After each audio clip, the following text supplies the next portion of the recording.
প্রক্রিয়া নিয়ে আলোচনা করেছি। আজকে আমরা তার এই ধারাবাহিকতায় আমরা আরেকটি সুনির্দিষ্ট টপিক নিয়ে আলোচনা করব। তো চলো শিক্ষার্থী বন্ধুরা, আমরা আজকে দেখে নেই আমাদের আজকের আলোচিত বিষয়টি কি। সুপ্রিয় শিক্ষার্থী, আমরা এখানে দেখতে পাচ্ছি যে একজন মানুষ কি করছে, সে আসলে তার দেহের মধ্যে যে শক্তি বা একটি প্রক্রিয়া চলমান আছে সেটা কিন্তু তাকে দেখে বোঝা যাচ্ছে। এই মানুষটি এবং আমরা সবাই অথবা বিভিন্ন উদ্ভিদ প্রাণীকুল আমরা কি করি, যে কিভাবে এই শক্তিটা আসলে পাই। আমরা তো জানি যে সূর্যালোক থেকে আমাদের কাছে এই শক্তি আসে, কিন্তু আমাদের দেহের অভ্যন্তরে কোন প্রক্রিয়ায় আমরা শক্তিটা পাই এবং এই শক্তিটা আমরা কিভাবে পেয়ে থাকি, সেই বিষয়টা কিন্তু আমাদের আজকে আলোচিত বিষয়ের সাথে রিলেটেড। তো চলো, এরপর আমরা দেখতে পাচ্ছি যে এই প্রক্রিয়ার সাথে কোন তন্ত্র জড়িত। আমরা দেখছি যে যে প্রক্রিয়ায় কার্বন ডাই অক্সাইড প্রডিউস হয়েছে, এই প্রক্রিয়ার সাথে আসলে কোনো একটা তন্ত্র, আমাদের দেহের মধ্যে তো অনেক তন্ত্র আছে, তাই না? কোন তন্ত্রটা এই প্রক্রিয়ার সাথে রিলেটেড তোমরা নিশ্চয়ই এটি দেখে খুব সহজেই অনুমান করতে পারছো যে আমাদের আজকের পাঠ হচ্ছে প্রাণীর শ্বসন ও শ্বসনতন্ত্র এই বিষয়টি নিয়ে।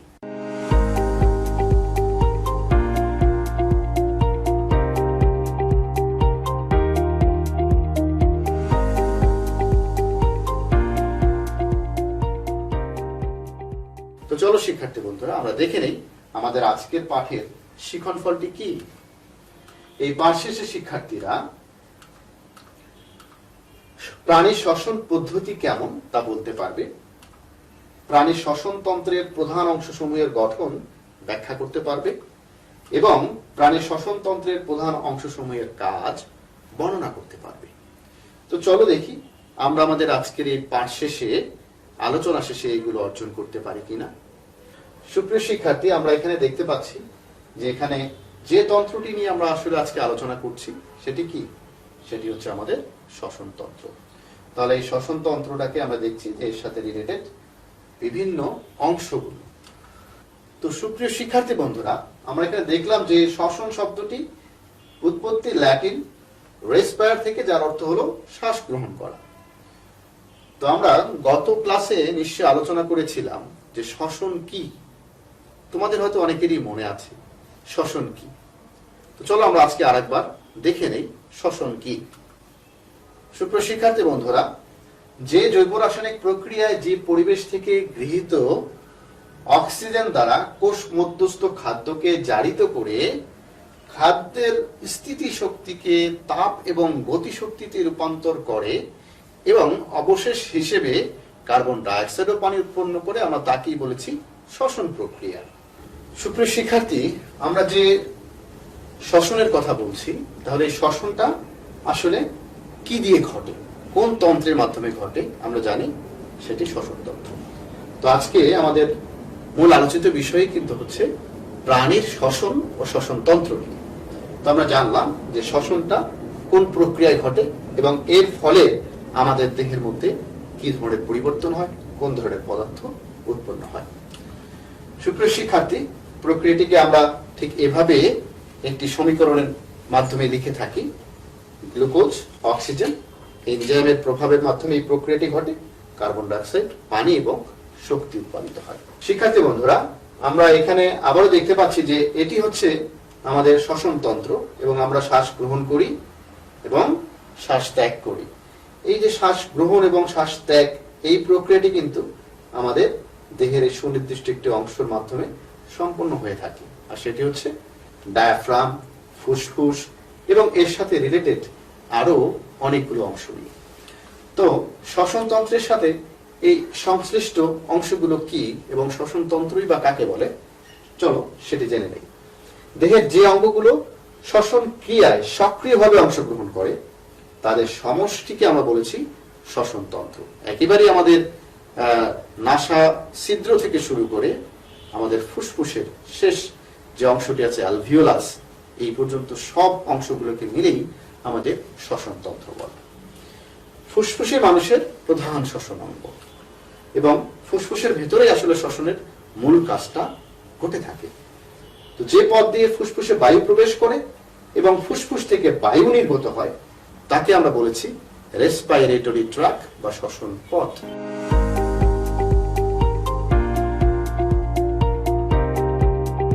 সুপ্রিয় শিক্ষার্থী বন্ধুরা, এবার আমরা জেনে নেই আমাদের শ্বসনতন্ত্রের বিভিন্ন অংশ সম্পর্কে। তো আমরা এখানে দেখতে পাচ্ছি যে শ্বসনতন্ত্রের একেবারেই বাইরের যে অংশটি সেটি হচ্ছে সম্মুখ নাসারন্ধ্র। চিত্রে তোমরা নিশ্চয়ই দেখতে পাচ্ছ কোনটি সম্মুখ নাসারন্ধ্র। এরপর আমরা দেখি সম্মুখ নাসারন্ধ্রের পর কি থাকে, নাসা গহ্বর। নাসা রন্ধ্রের পরে এখানে যে গহ্বরটা থাকে সেটা হচ্ছে নাসা গহ্বর, নাসা পথের সাথে সংযুক্ত। এরপর হলো মুখ, যেহেতু মুখ দিয়ে আমরা শ্বাস গ্রহণ করি, এটিও শ্বসনতন্ত্রের সংশ্লিষ্ট। এরপর হলো স্বর যন্ত্র, অনেকে আবার এটাকে স্বরযন্ত্র পড়ে থাকে, তাই না?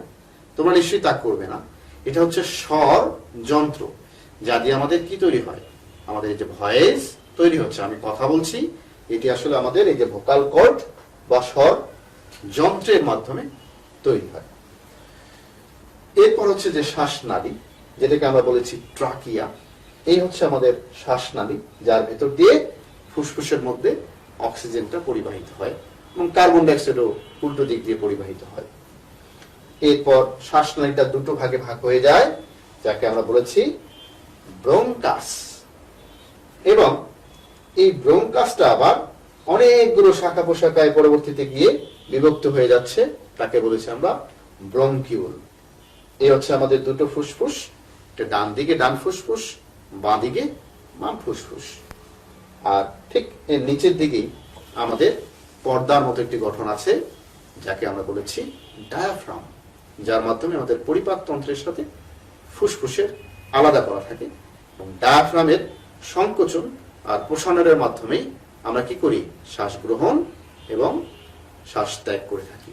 তাহলে শ্বাস এবং নিঃশ্বাস প্রক্রিয়া এটি ঘটে থাকে ডায়াফ্রামের সংকোচন এবং প্রসারণের মাধ্যমে। সুপ্রিয় শিক্ষার্থী, চলো আমরা এবার প্রত্যেকটি অংশ নিয়ে আলোচনা করি। আমরা জানি আমাদের শ্বসনতন্ত্রের সবচেয়ে প্রথম যে অংশটি সেটি হচ্ছে আমাদের ন্যাজাল ওপেনিং বা নাসারন্ধ্র। তাহলে নাকের সামনে অবস্থিত পাশাপাশি দুটি যে ছিদ্র আছে আমাদের, এই ছিদ্র দুটি হলো নাসারন্ধ্র এবং এখানে একটি পর্দা দ্বারা নাসারন্ধ্রটি দুটি ভাগ করা থাকে, পাতলা পর্দা দ্বারা। এর নাম হচ্ছে ন্যাজাল সেপ্টাম বলা হয়ে থাকে। আর সম্মুখ নাসারন্ধ্র সর্বদা কি থাকে, উন্মুক্ত অবস্থায়। আমি চিত্রে এখানে দেখতে পাচ্ছি সবসময় উন্মুক্ত অবস্থায় থাকে। সম্মুখ নাসারন্ধ্র দিয়ে আমাদের নাকের ভেতর দিয়ে নাসা পথ দিয়ে নাসা গলবিল হয়ে ফুসফুস পর্যন্ত বায়ুটা বা অক্সিজেন প্রবেশ করে।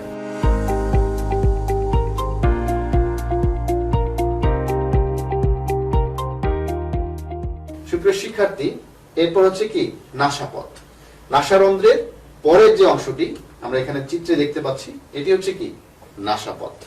তাহলে নাসারন্ধ্রের পরে নাকের ভেতরে অংশের নামই হচ্ছে কি নাসাপথ। প্রাচীরে অনেক লোম থাকে, নাসাপথের প্রাচীরের দিকে অনেক লোম থাকে। লোমগুলো ছাঁকনির মতো কাজ করে। সিলিয়াযুক্ত এবং মিউকাস নিঃস্রাবী কোষগুলো ধুলোবালি এবং রোগ জীবাণু আটকে দেয়। এই যে নাসাপথ, এর যে প্রাচীর আছে, প্রাচীরের মধ্যে লোম থাকে এবং এর মধ্যে কি থাকে, এর মধ্যে আসলে সিলিয়াযুক্ত এবং মিউকাস নিঃস্রাবী কতগুলো কোষ থাকে। এগুলো কি করে, সবসময় যে চারদিক থেকে ধুলাবালি বা রোগ জীবাণু আক্রমণ করে, আগে এই সিলিয়া এবং এখানে নিঃস্রাবী কোষগুলো এরা কি করে, ভেতরে প্রবেশটা প্রতিহত করে বা আটকিয়ে দেয়।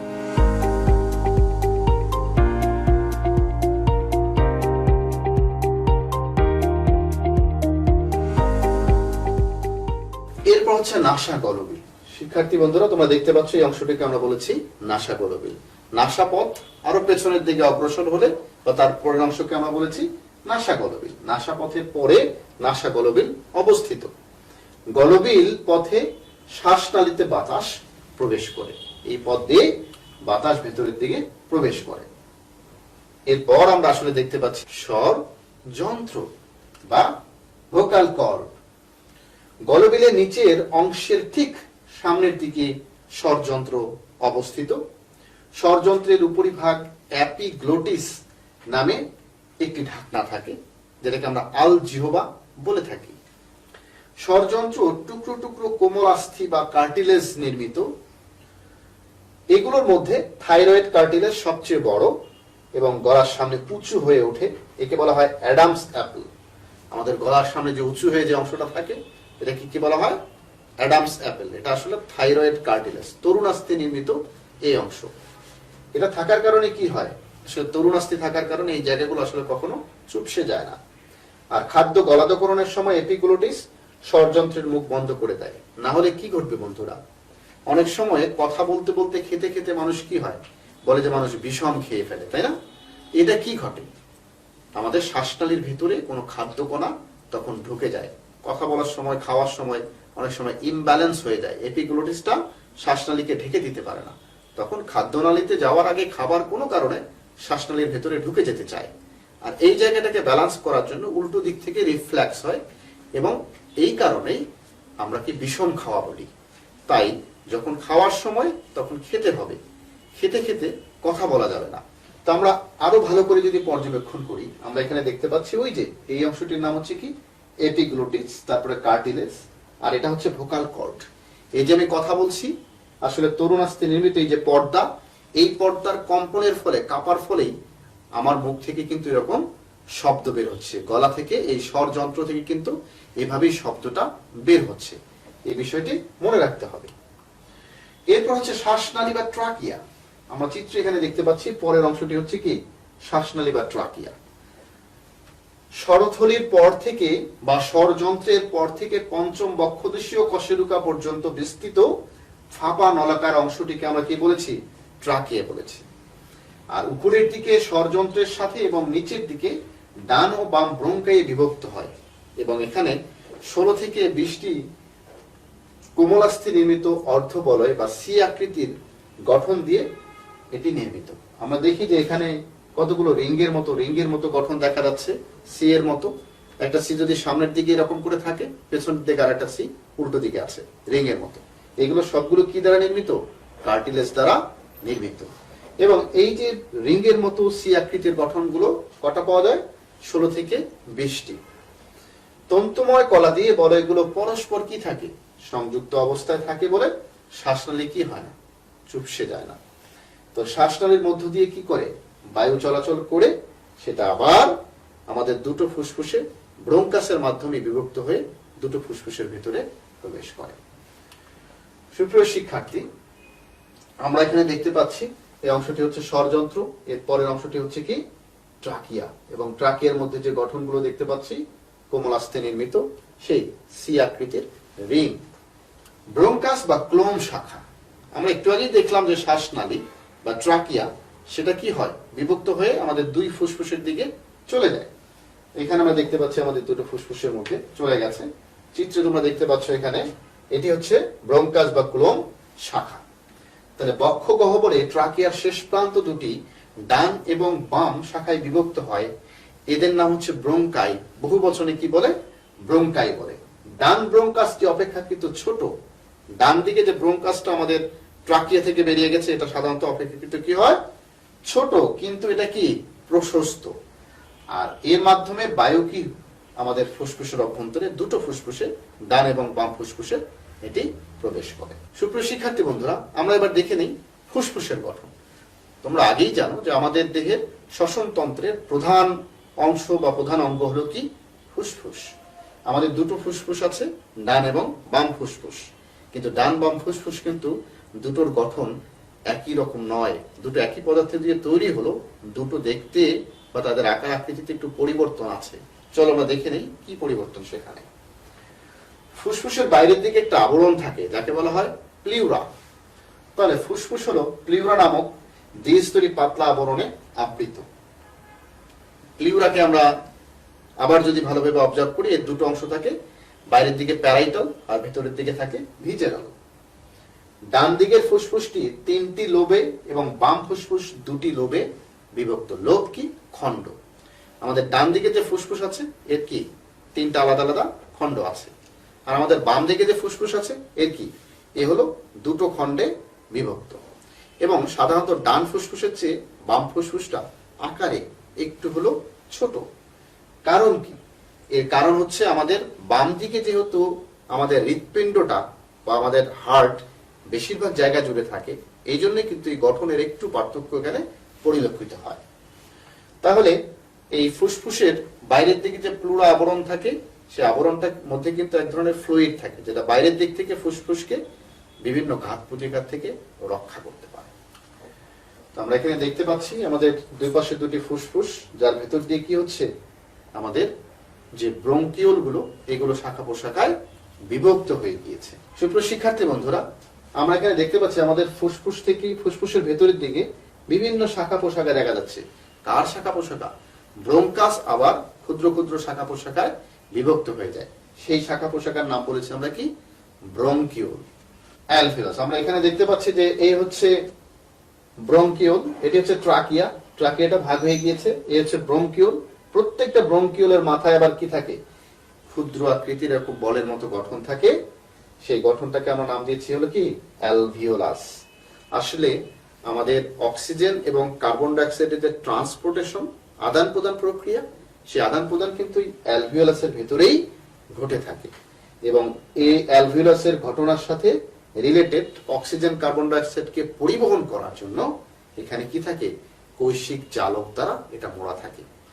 তো সুপ্রিয় শিক্ষার্থী বন্ধুরা, আমরা এই বিষয়গুলো আরো বড় শ্রেণীতে যখন উঠবো, তখন এই বিষয়গুলো নিয়ে আমরা কিন্তু আরো ব্যাপক আলোচনা পাবো। তো অ্যালভিওলাসের মাধ্যমে কিন্তু আসলে এখানে কি হয়? গ্যাসীয় বিনিময়টা ঘটে থাকে। সুপ্রিয় শিক্ষার্থী বন্ধুরা, এবার আমরা দেখে নিই যে আমাদের শ্বাস প্রশ্বাসের ক্ষেত্রে আমরা আগেই বলেছি যে আমাদের যে ডায়াফ্রামটা আছে বা মধ্যচ্ছেদা যাকে বলি আমরা, এই ডায়াফ্রামের সংকোচন প্রসারণটা কিন্তু খুবই গুরুত্বপূর্ণ। যে আমরা আমাদের প্রশ্বাস প্রক্রিয়া এবং নিঃশ্বাস কার্যক্রম কিন্তু ডায়াফ্রামের সংকোচন এবং প্রসারণের মাধ্যমেই সম্পূর্ণ হয়ে থাকে। তো ডায়াফ্রাম যখন সংকুচিত হয়ে সমতল হয় এবং বক্ষ গহ্বরের আয়তন, এই বক্ষ গহ্বরের আয়তন কি হয়? বেড়ে যায়। তখন বেড়ে গিয়ে ফুসফুসের অভ্যন্তরীণ চাপ কি হয়? হ্রাস পায়। আর নাসিকা পথে ফুসফুসে বায়ু প্রবেশ করে। এই প্রক্রিয়াটা হচ্ছে কি? প্রশ্বাস প্রক্রিয়া। ছেড়ে দিলাম। এই প্রক্রিয়া হচ্ছে কি? নিঃশ্বাস প্রক্রিয়া। এটা যখন ঘটে তখন কি হয়? ডায়াফ্রামটা সংকুচিত হয়। আমাদের এখানে কোস্টাল মাসেল আছে, কোস্টাল পেশি, এই কোস্টাল পেশিরও সংকোচন প্রসারণ প্রক্রিয়া ঘটে। ডায়াফ্রাম সংকুচিত হলে বক্ষগহ্বরের আয়তন বাড়ে, ফুসফুস দিয়ে বাতাসটা কি হয়? ভেতরে প্রবেশ করে। আরেকটি প্রক্রিয়া হচ্ছে নিঃশ্বাস প্রক্রিয়া। ছেড়ে দিলাম। এটা হচ্ছে কি? নিঃশ্বাস প্রক্রিয়া। এখানেও আমাদের যে কোস্টাল মাসেল, এগুলো সহায়তা করে। পাশাপাশি এখানে ডায়াফ্রাম প্রসারিত হচ্ছে। ডায়াফ্রাম প্রসারিত হলে কি হয়? আমাদের এই বক্ষ গহ্বরের আয়তন হ্রাস পায়। তখন আমরা অর্থাৎ প্রশ্বাস প্রক্রিয়া ঘটে, এখানে আমরা ছেড়ে দিই। তাহলে এই যে নিঃশ্বাস এবং প্রশ্বাস প্রক্রিয়া, এটার সাথে খুবই রিলেটেড হচ্ছে আমাদের ডায়াফ্রামের সংকোচন ও প্রসারণ। চলো শিক্ষার্থী বন্ধুরা, আমরা আমাদের আজকের পাঠের এই অংশগুলো মূল্যায়ন করে নেই। যে শ্বসনতন্ত্র কি কি অংশ নিয়ে গঠিত, এটা নিশ্চয়ই এতক্ষণে আমাদের ভালোভাবে জানা হয়ে গেছে। শ্বসনের ফুসফুসের কাজ কি আমরা সেটাও জানলাম। কি কাজ করে ফুসফুস? শ্বসনের ডায়াফ্রামের কাজ কি? একটু আগে যে বিষয়টাই আলোচনা করা হলো। সুপ্রিয় শিক্ষার্থী বন্ধুরা, আমরা আমাদের আজকের ক্লাসের একেবারেই শেষ প্রান্তে চলে এসেছি। যে মানুষের শ্বসনতন্ত্রের চিহ্নিত চিত্র অঙ্কন করো, এটি তোমাদের বাড়ির কাজ। জানো তোমরা এই বাড়ির কাজটি তোমাদের যখন বিদ্যালয় খোলা হবে তখন এটি বাড়ির কাজ হিসেবে আদায় করা হবে। তো তোমরা নিশ্চয়ই কাজটি করে রাখবে আজকের ডেট দিয়ে।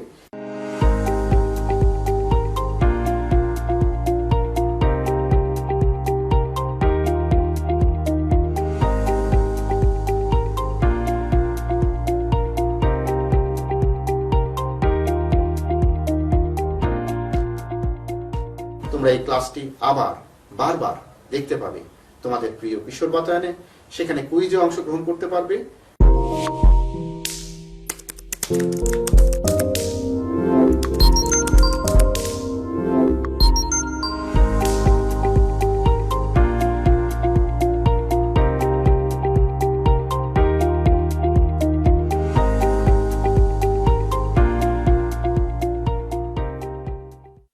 সুপ্রিয় শিক্ষার্থী, কোনো মতামত জানাতে চাইলে তোমরা তোমাদের প্রিয় কিশোর বাতায়নকে মতামত দিতে পারো, আমরা সেই অনুযায়ী ফিডব্যাক দেব।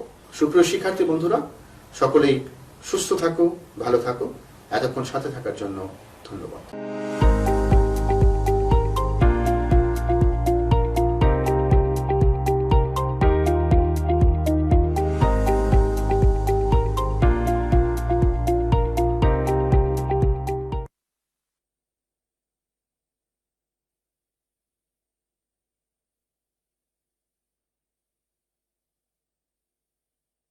করোনা স্বাস্থ্যসেবা এখন ঘরে বসেই আপনার স্মার্টফোনে প্লে স্টোর কিংবা অ্যাপ স্টোর থেকে করোনা বিডি অ্যাপটি ডাউনলোড করে খুব সহজে রেজিস্ট্রেশন করুন। সবুজ অর্থ আপনি সম্পূর্ণ সুস্থ। আপনার অবস্থা নীল হলে আপনি ভালো আছেন, দুশ্চিন্তার কিছুই নেই।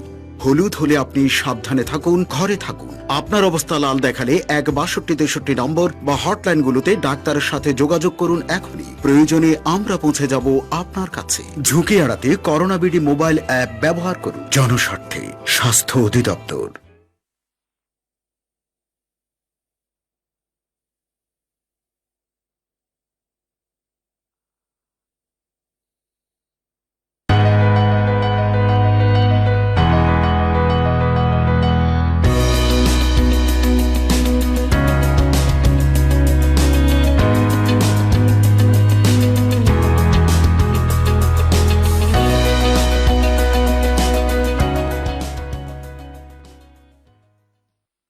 প্রিয় শিক্ষার্থীরা, আমার ঘরে আমার স্কুল অনুষ্ঠানের পক্ষ থেকে তোমাদেরকে স্বাগতম। আজকে তোমাদের সাথে আছি আমি আলমগীর বাদশাহ।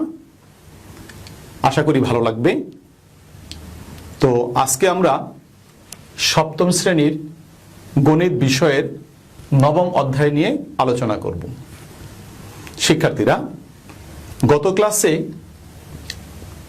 আমরা উপপাদ্য 3 নিয়ে আলোচনা করেছিলাম। আজকে আমরা উপপাদ্য 4 নিয়ে আলোচনা করব। এই পাঠ শেষে তোমরা যা শিখতে পারবে তা হলো যে একটি ত্রিভুজের যে 3টি বাহু রয়েছে, এই 3টি বাহুর যে কোনো 2টি বাহুর সমষ্টি তৃতীয় বাহু অপেক্ষা বৃহত্তর হবে। আমরা এই কাজটা আজকে শিখতে পারবো এই ক্লাস শেষে। তাহলে আজকের এই ক্লাসটি উপপাদ্য 4। মূল আলোচ্য বিষয় হলো আজকে উপপাদ্য 4। খেয়াল করো উপপাদ্য 4-এ কি বলা আছে। উপপাদ্য 4-এ বলা আছে যে ত্রিভুজের যে কোনো 2টি বাহুর সমষ্টি উহার তৃতীয় বাহু অপেক্ষা বৃহত্তর হবে। তার মানে কি? আসো আমরা চিত্রের মাধ্যমে এটা বুঝে নেই।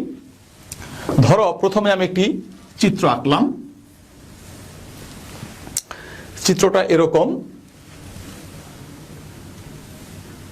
এ বি সি একটি ত্রিভুজ। এই এবিসি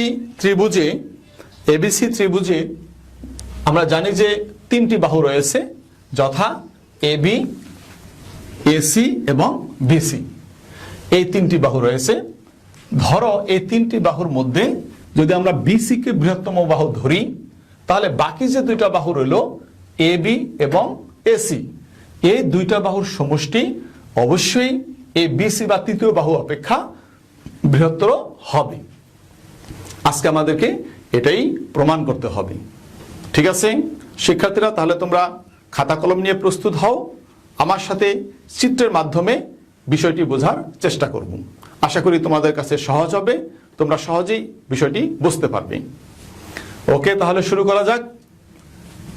তো আমরা বিশেষ নির্বাচনে লিখব যে মনে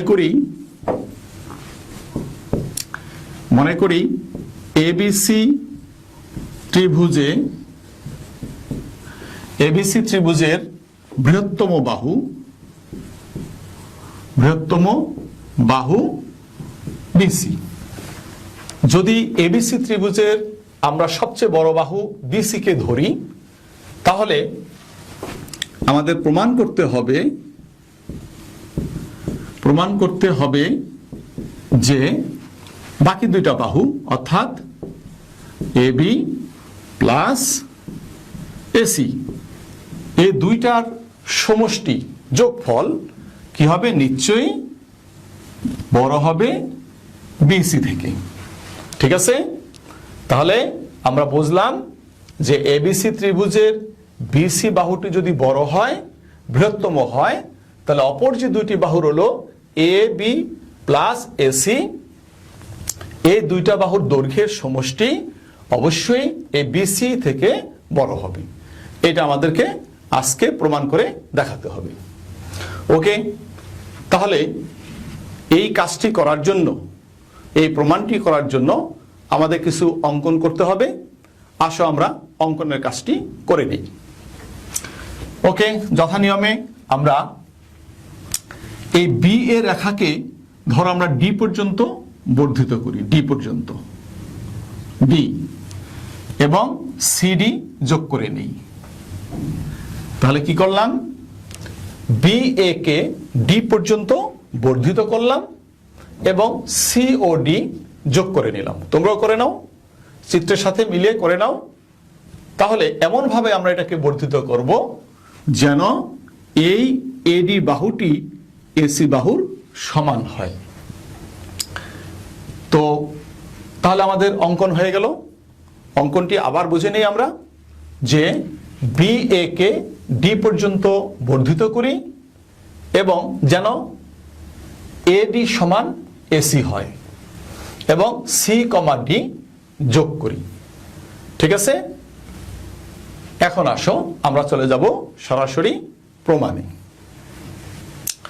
প্রমাণে যে খেয়াল করো যে এই যে নতুন একটি ত্রিভুজ হলো, বলো তো ত্রিভুজটার নাম কি? হ্যাঁ, ত্রিভুজটির নাম হলো এ ডি সি অথবা এ সি ডি। এটা একটা নতুন ত্রিভুজ। ধরো আমরা লিখলাম প্রমাণে 1 নম্বরে যে ত্রিভুজ এ ডি সি, এই ত্রিভুজের মধ্যে আমরা খেয়াল করি দুইটা বাহু সমান, তাই না? দেখো তো, যখন আমরা এডি বাহুটা আঁকলাম তখন এসি বাহু সমান করেই এঁকেছি।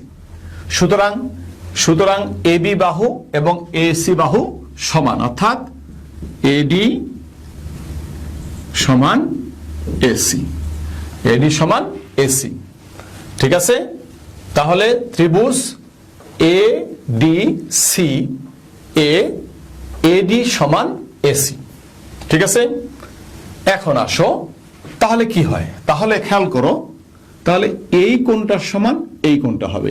বলো তো কেন? কারণ এটি একটি সমদ্বিবাহু ত্রিভুজ, অর্থাৎ ত্রিভুজ এ ডি সি হলো একটি সমদ্বিবাহু ত্রিভুজ এবং সমদ্বিবাহু ত্রিভুজের এই যে ভূমি সংলগ্ন কোণ দুটি পরস্পর সমান হয়। তাহলে আমরা কি লিখতে পারি? সুতরাং আমরা লিখতে পারি কোণ এডিসি বা এসিডি, এসিডি সমান কোণ এডিসি। এই দুইটা কোণ পরস্পর কি সমান। ঠিক আছে না?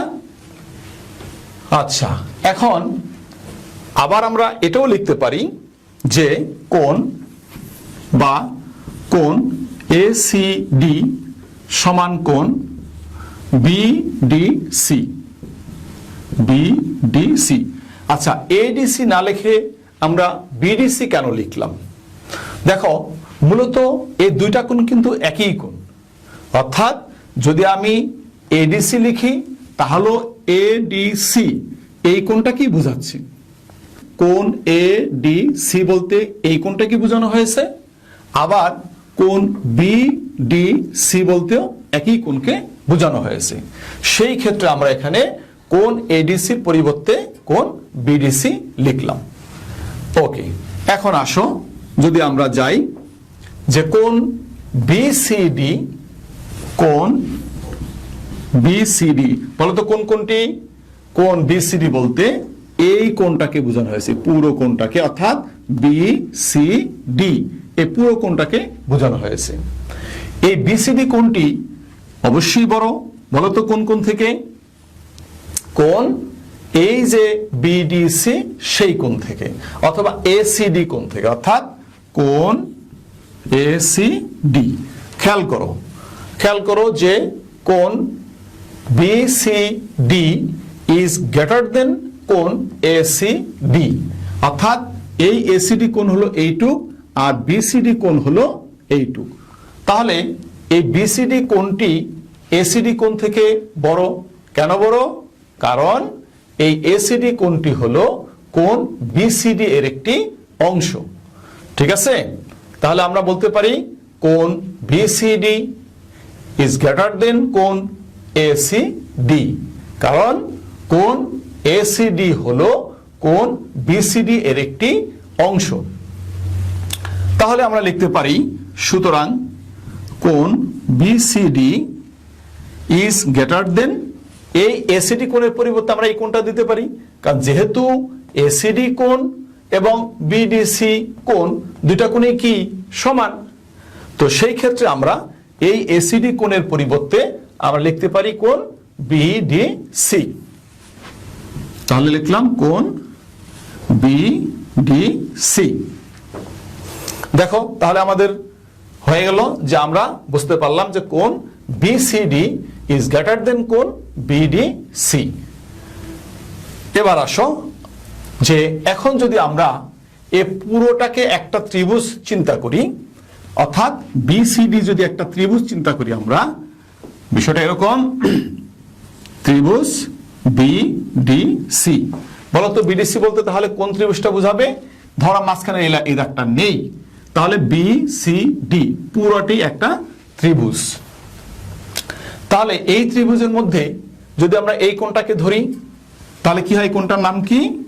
ত্রিভুজ BDCA কোণ BCD is greater than কোণ BDC।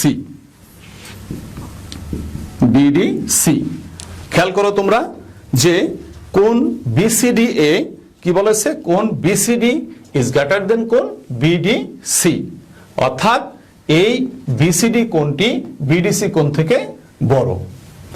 ওকে, তাহলে খেয়াল করো, তাহলে আমরা বলতে পারি যেহেতু এই C কোণটা বড়, BCD কোণটা বড়, তাহলে এই কোণের বিপরীত বাহু কোণটা BD, তাই না? তার আমরা লিখতে পারি BD is greater than কোণটা থেকে এই যে ছোট কোণ BD মানে BDC, তার বিপরীত বাহু কোণটা BC, এই BC থেকে। ঠিক আছে? বৃহত্তম কোণের বিপরীত বাহু বৃহত্তর হয়, অর্থাৎ যেহেতু BCD কোণটি বড়, BCD কোণটি বড়, সুতরাং এর বিপরীত বাহু এই BD বড় হবে কার থেকে? BC বাহু থেকে, কারণ BDC কোণের বিপরীত বাহু হলো BC। তাহলে এখন খেয়াল করো যে BD সমান বলতে আমরা কি বুঝি? খেয়াল করো BD সমান বলতে আমরা কি বুঝি? BD বলতে আমরা বুঝি যেটা দুইটা ভাগ, AB এবং AD, তাই না? তাহলে আমরা লিখলাম BD সমান AB প্লাস AD, তাই না? AB প্লাস AD, এই দুইটা মিলে কি হয়েছে? BD। তাহলে আবার আমরা এটাও লিখতে পারি যে AB প্লাস এই ADর পরিবর্তে AC লিখতে পারি, কারণ AD বাহু এবং AC বাহু কি সমান। তাহলে আমি ADর পরিবর্তে কি লিখলাম? AC। এখন খেয়াল করো, যেহেতু BD বাহু BC বাহু থেকে বড়, আবার BD বাহু সমান কি? AB প্লাস AC, সুতরাং আমি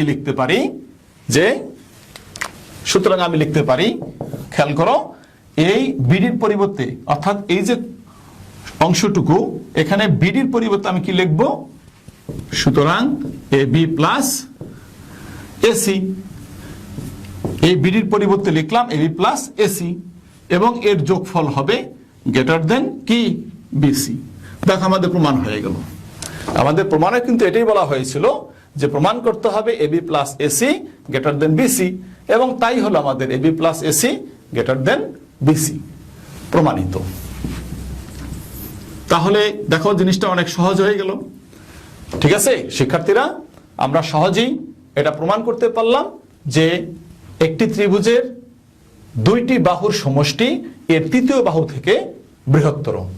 ঠিক আছে, তাহলে এটা আমরা বাসায় আরেকবার রিভিশন করব।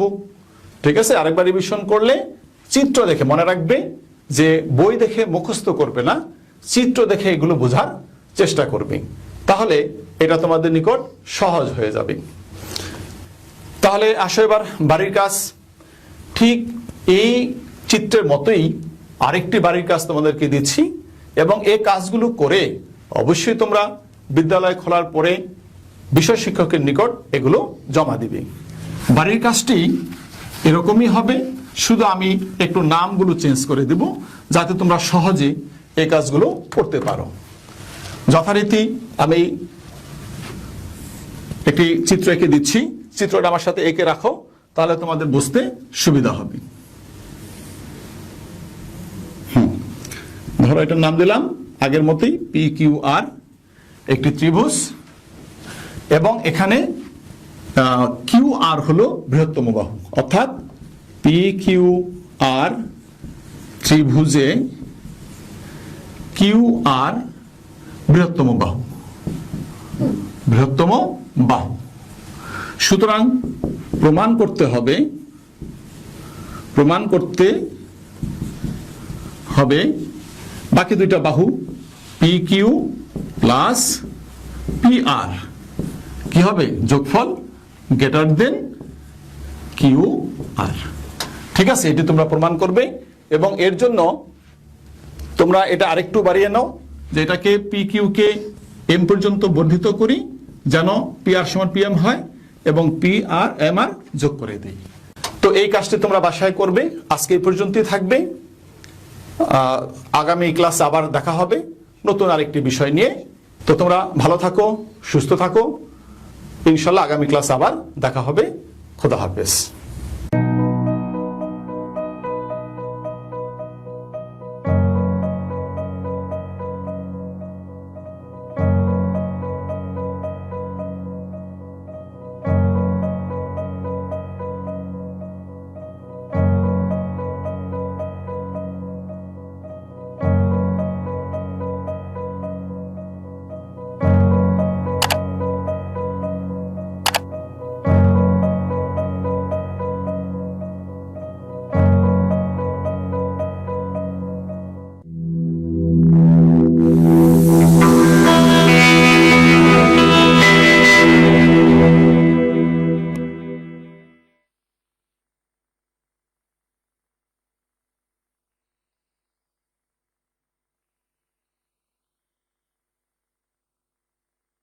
করোনা স্বাস্থ্য সেবা এখন ঘরে বসেই আপনার স্মার্টফোনে প্লে স্টোর কিংবা অ্যাপ স্টোর থেকে করোনা বিডি অ্যাপটি ডাউনলোড করে খুব সহজেই রেজিস্ট্রেশন করুন। সবুজ অর্থ আপনি সম্পূর্ণ সুস্থ। আপনার অবস্থা নীল হলে আপনি ভালো আছেন, দুশ্চিন্তার কিছুই নেই। হলুদ হলে আপনি সাবধানে থাকুন, ঘরে থাকুন। আপনার অবস্থা লাল দেখালে 16263 নম্বর বা হটলাইনগুলোতে ডাক্তারের সাথে যোগাযোগ করুন এখনই। প্রয়োজনে আমরা পৌঁছে যাব আপনার কাছে। ঝুঁকি এড়াতে করোনা বিডি মোবাইল অ্যাপ ব্যবহার করুন। জনস্বার্থে স্বাস্থ্য অধিদপ্তর।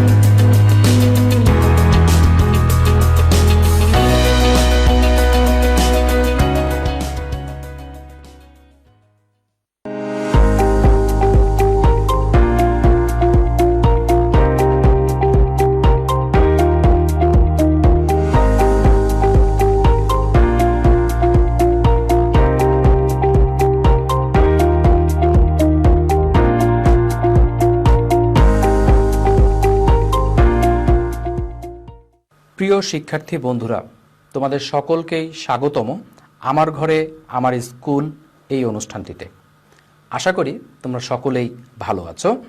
আজকের এই ক্লাসে আমি মোহাম্মদ শারিফুল ইসলাম তোমাদের পাঁচে লোকে কিছু বলে, যা অষ্টম শ্রেণীর বাংলা প্রথম পত্রের একটি কবিতা। এই কবিতা থেকে কিভাবে বহু নির্বাচনী ও সৃজনশীল প্রশ্নের উত্তর দিতে হবে সেই সম্পর্কে বিস্তৃত আলোচনা করব। তবে তোমরা আমাদের যে পূর্বের এই অধ্যায় থেকে যে ক্লাসটি নিয়েছি তার ধারাবাহিকতায় আমি একটু বলতে চাই। পাছে লোকে কিছু বলে এই কবিতাটিতে মূলত সমালোচনা ও লোকলজ্জার ভয়কে উপেক্ষা করে তোমাকে তোমার কাজের প্রতি দৃঢ় প্রতিজ্ঞাবদ্ধ হতে হবে। তুমি যদি তোমার কাজটি করতে চাও সেখানে বাধা বিপত্তি থাকবে, কিন্তু মানুষ কি বলবে, মানুষ কি ভাববে সেই ভয়ে ভীত হয়ে তুমি যদি মূল কাজ থেকে দূরে সরে যাও তাহলে কিন্তু তুমি কখনোই সফলতার দ্বারপ্রান্তে পৌঁছাতে পারবে না। এই অধ্যায়টির মূল বিষয়টি ছিল মোটামুটি এরকম। এখানে আরও একটি কথা কবি একেবারে শেষের দিকে এসে কবিতায় বলেছিলেন যে প্রত্যেকটি মানুষের মধ্যে কিছু করার ক্ষমতা আছে, তার যে আত্মশক্তি, সেই আত্মশক্তিগুলোকে প্রকাশ করতে হবে। এবং তুমি যদি ভয়ে বা সমালোচনার ভয়ে সেটাকে তুমি যদি প্রকাশ না করো, সেটা কিন্তু একসময় হারিয়ে যাবে, নষ্ট হয়ে যাবে। কাজেই এই সম্পর্কে প্রিয় শিক্ষার্থী বন্ধুরা, তোমরা কিন্তু সচেতন থেকো যে নিজের আত্মশক্তিকে কখনোই নষ্ট করা যাবে না, তোমাকে চেষ্টা করতে হবে। এখন এই অধ্যায়টি আমরা যখন পড়ব বা এই অধ্যায়টি পড়ার ক্ষেত্রে আজকের ক্লাস থেকে আমরা কি জানতে পারবো সেটা একটু আমরা একটু স্লাইডে দেখছি। পাছে লোকে কিছু বলে কবিতার প্রশ্নের যে সকল ধরনের উত্তর আছে, সেই উত্তর তোমরা শিক্ষার্থীরা আমাদের এই আজকের ক্লাস থেকে জানে দিতে পারবে। আচ্ছা, আমরা এর আগে যে ক্লাসগুলো দেখেছি সেই ক্লাসগুলোতে আমরা জেনেছি যে পাছে লোকে কিছু বলে, সেই ক্লাসটিতে মূলত একটি জিনিসকে বলা হয়েছে, সেটি হচ্ছে সমালোচনা ও লোকলজ্জার ভয়কে উপেক্ষা করা। এটাকে এই অধ্যায়ের তোমাকে কি ওয়ার্ড হিসেবে ধরে নিতে হবে। যখন তুমি কোনো প্রশ্নের উত্তর দিবে তখন এই কিওয়ার্ডটিকে তুমি ব্যবহার করবে, এবং এটি ব্যবহার করে তুমি যদি যে কোনো প্রশ্নের উত্তর লিখতে যাও, সেটা হতে পারে অনুধাবনমূলক প্রশ্ন, সেটা হতে পারে প্রয়োগ প্রশ্ন, সেটা হতে পারে উচ্চতর দক্ষতার প্রশ্ন, তুমি কিন্তু সেই উত্তরটিকে মোটামুটি সুন্দর করে গুছিয়ে লিখতে পারবে। এখন আমরা এই অধ্যায় নিয়ে যখন আলোচনা করব, সেই অধ্যায় নিয়ে আলোচনা করার ক্ষেত্রে আজকের যে ক্লাস সেখানে আমরা দেখেছি যে আমরা কিভাবে এমসিকিউ প্রশ্নের উত্তর সেটার আলোচনা করব, সৃজনশীল প্রশ্ন কিভাবে লিখব সেটা নিয়ে আমরা বিস্তৃত আলোচনা করব। এখন পাছে লোকে কিছু বলে এই অধ্যায় থেকে তোমার যে ধরনের জ্ঞানমূলক এবং এমসিকিউ প্রশ্ন থাকতে পারে সেটাকে আমরা একটু স্ক্রিনে দেখছি। পাছে লোকে কিছু বলে বাক্যটিতে পাছে বলতে বোঝানো হয়েছে কি, এটা তোমার জ্ঞানমূলক প্রশ্নেও আসতে পারে, আবার এটি তোমার এমসিকিউ প্রশ্নতেও আসতে পারে। আমরা দুটোকে একসাথে সমন্বয় করে এখানে সাজিয়েছি যাতে তুমি এই স্লাইড থেকে খুব সহজে যে কোনো প্রশ্নকে বুঝতে পারো। এখানে পেছন থেকে যারা সমালোচনা করে তাদেরকে। আখি শব্দের সবচেয়ে পরিচিত সমার্থক শব্দ কোনটি? উত্তর হচ্ছে চোখ। বরিশালের বাসন্ডা গ্রামের সাথে কবি কামিনী রায়ের সম্পর্ক কি? উত্তর হচ্ছে জন্মস্থান। এই প্রশ্নটি এভাবে না এসে তোমার আসতে পারে যে কোন কবি বরিশালের বাসন্ডা গ্রামে জন্মগ্রহণ করেছেন। এখানে 4টি কবির নাম দিবে, তার মধ্যে একটি অপশন হবে কামিনী রায়। এখন তুমি যদি কবি পরিচিতি বা লেখক পরিচিতি খুব ভালো করে না পড়ো, তাহলেও কিন্তু তুমি এই প্রশ্নের উত্তরটি দিতে পারছো না। কাজে তোমাকে এই উত্তরটি দেওয়ার ক্ষেত্রে অবশ্যই কবি পরিচিতি ভালো করে পড়তে হবে। তাহলে তুমি যখন একটি অধ্যায় পড়বে শিক্ষার্থীরা, তোমরা মনে রাখবে যে সেখানকার যে কবি পরিচিতি বা লেখক পরিচিতি আছে সেটিকেও তোমাদেরকে খুব ভালো করে পড়তে হবে। কবি কামিনী রায় নিজের আঁখিকে শুষ্ক রাখেন কিসের দ্বারা? উত্তর হবে হচ্ছে স্বচ্ছ বা নির্মল নয়নের জলে। এখানে কবি যে কথাটি কবিতায় বলেছিলেন যে কবির মনে অনেক সময় দুঃখ বা কষ্ট আসে, কিন্তু সেই দুঃখ বা কষ্টের কথা সে ভুলে যায় মানুষের সমালোচনার ভয়, এবং সমালোচনাকে ভয় করেই তিনি তার চোখকে শুষ্ক রাখেন, অর্থাৎ তার দুঃখটাকেও সঠিকভাবে তিনি অভিব্যক্ত করতে পারেন না। কবি কামিনী রায় আর্তকে দেখেও কেন অবহেলা করে চলে যান? আর্ত মানে হচ্ছে যারা পীড়িত, যারা ব্যথিত। এখানে একটা কথা বলেছিলাম, এই কবিতার একটি অংশ আছে যেখানে মানুষকে সামান্য একটু সমবেদনা প্রকাশ করলে, মানুষকে একটু সহানুভূতি দেখালে সে তার দুঃখ বা কষ্টকে ভুলে থাকতে পারে। কিন্তু আমরা অনেক সময় এই জিনিসটা জানার পরেও মানুষের প্রতি সমবেদনা জানাই না। কেননা মানুষ কি বলবে, লোকলজ্জা, মানুষ কি ভাববে, সমালোচনা, এই বিষয়গুলো আমাদেরকে সবসময় একটি কাজ করতে বাধা দেয়। এখানে মহৎ উদ্দেশ্য সাধনের জন্য কবি কেন কোনো দলের সাথে মিশতে পারেন না? উত্তর ভয় ভীতির কারণে। কবি সমালোচনাকে ভয় করেন। যখন কোনো দলগত কাজ করা হয়, সেই দলগত কাজের ক্ষেত্রে অবশ্যই আমাদেরকে মাথায় রাখতে হবে যে সেই দলগত কাজ করতে গিয়ে আমাদের জীবনে অনেক বাধা আসবে, বিপত্তি আসবে। কিন্তু সমালোচনা বা লোকলজ্জাকে ভয় পেয়ে আমরা যদি দলগত কাজ করা থেকে পিছিয়ে আসি, তাহলে কিন্তু আমরা কখনোই সফলতার দ্বার প্রান্তে পৌঁছাতে পারবো না। কবি কামিনী রায়ও ঠিক একই কারণে সেই দলগত কাজে একসাথে মানুষের সাথে এক চেতনা হয়ে কাজ করতে পারছেন না, সেটি হচ্ছে ভয় ভীতির কারণে। মনের দৃঢ় ইচ্ছাগুলো কেন পূরণ হয় না? দ্বিধার কারণে। প্রিয় শিক্ষার্থী বন্ধুরা, তোমাদেরকে আগেই বলেছি, যখন তুমি কোনো কাজ করবে সবসময় মাথায় রাখতে হবে যে মানুষ তোমাকে নিয়ে সমালোচনা করবে। মানুষ তোমাকে নিয়ে কথা বলবে, কিন্তু সেই সমালোচনা বা সেই কথাকে ভয় পেয়ে তুমি যদি তোমার কাজ করা থেকে পিছিয়ে পড়ো, তুমি যদি তোমার কাজ করা থেকে নিজেকে দূরে রাখো, তাহলে কিন্তু তুমি কখনোই সফলতার সেই শিখরে পৌঁছাতে পারবে না।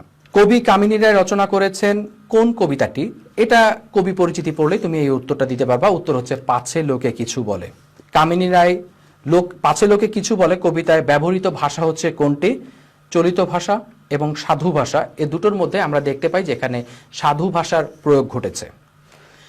কোনো কাজ করতে গিয়ে অনেকে থেমে থাকে, কারণ লোকলজ্জার ভয়। মানুষ যখন কোনো কাজ করে, সেই কাজ করতে গিয়ে তাকে অনেক সময় বাধাগ্রস্ত হতে হয়। লোকলজ্জার ভয়ে মানুষ তার কাজ করা থেকে পিছিয়ে আসে। এই যে লোকলজ্জার ভয় একটা মানুষকে সবসময় যে সামনে অগ্রসর হতে বাধা দিচ্ছে, এখানে কিন্তু আমরা সেই বিষয়টিকে দেখতে পাচ্ছি। কবি কামিনী রায়ের ক্ষেত্রে নিচে কোনটি প্রযোজ্য?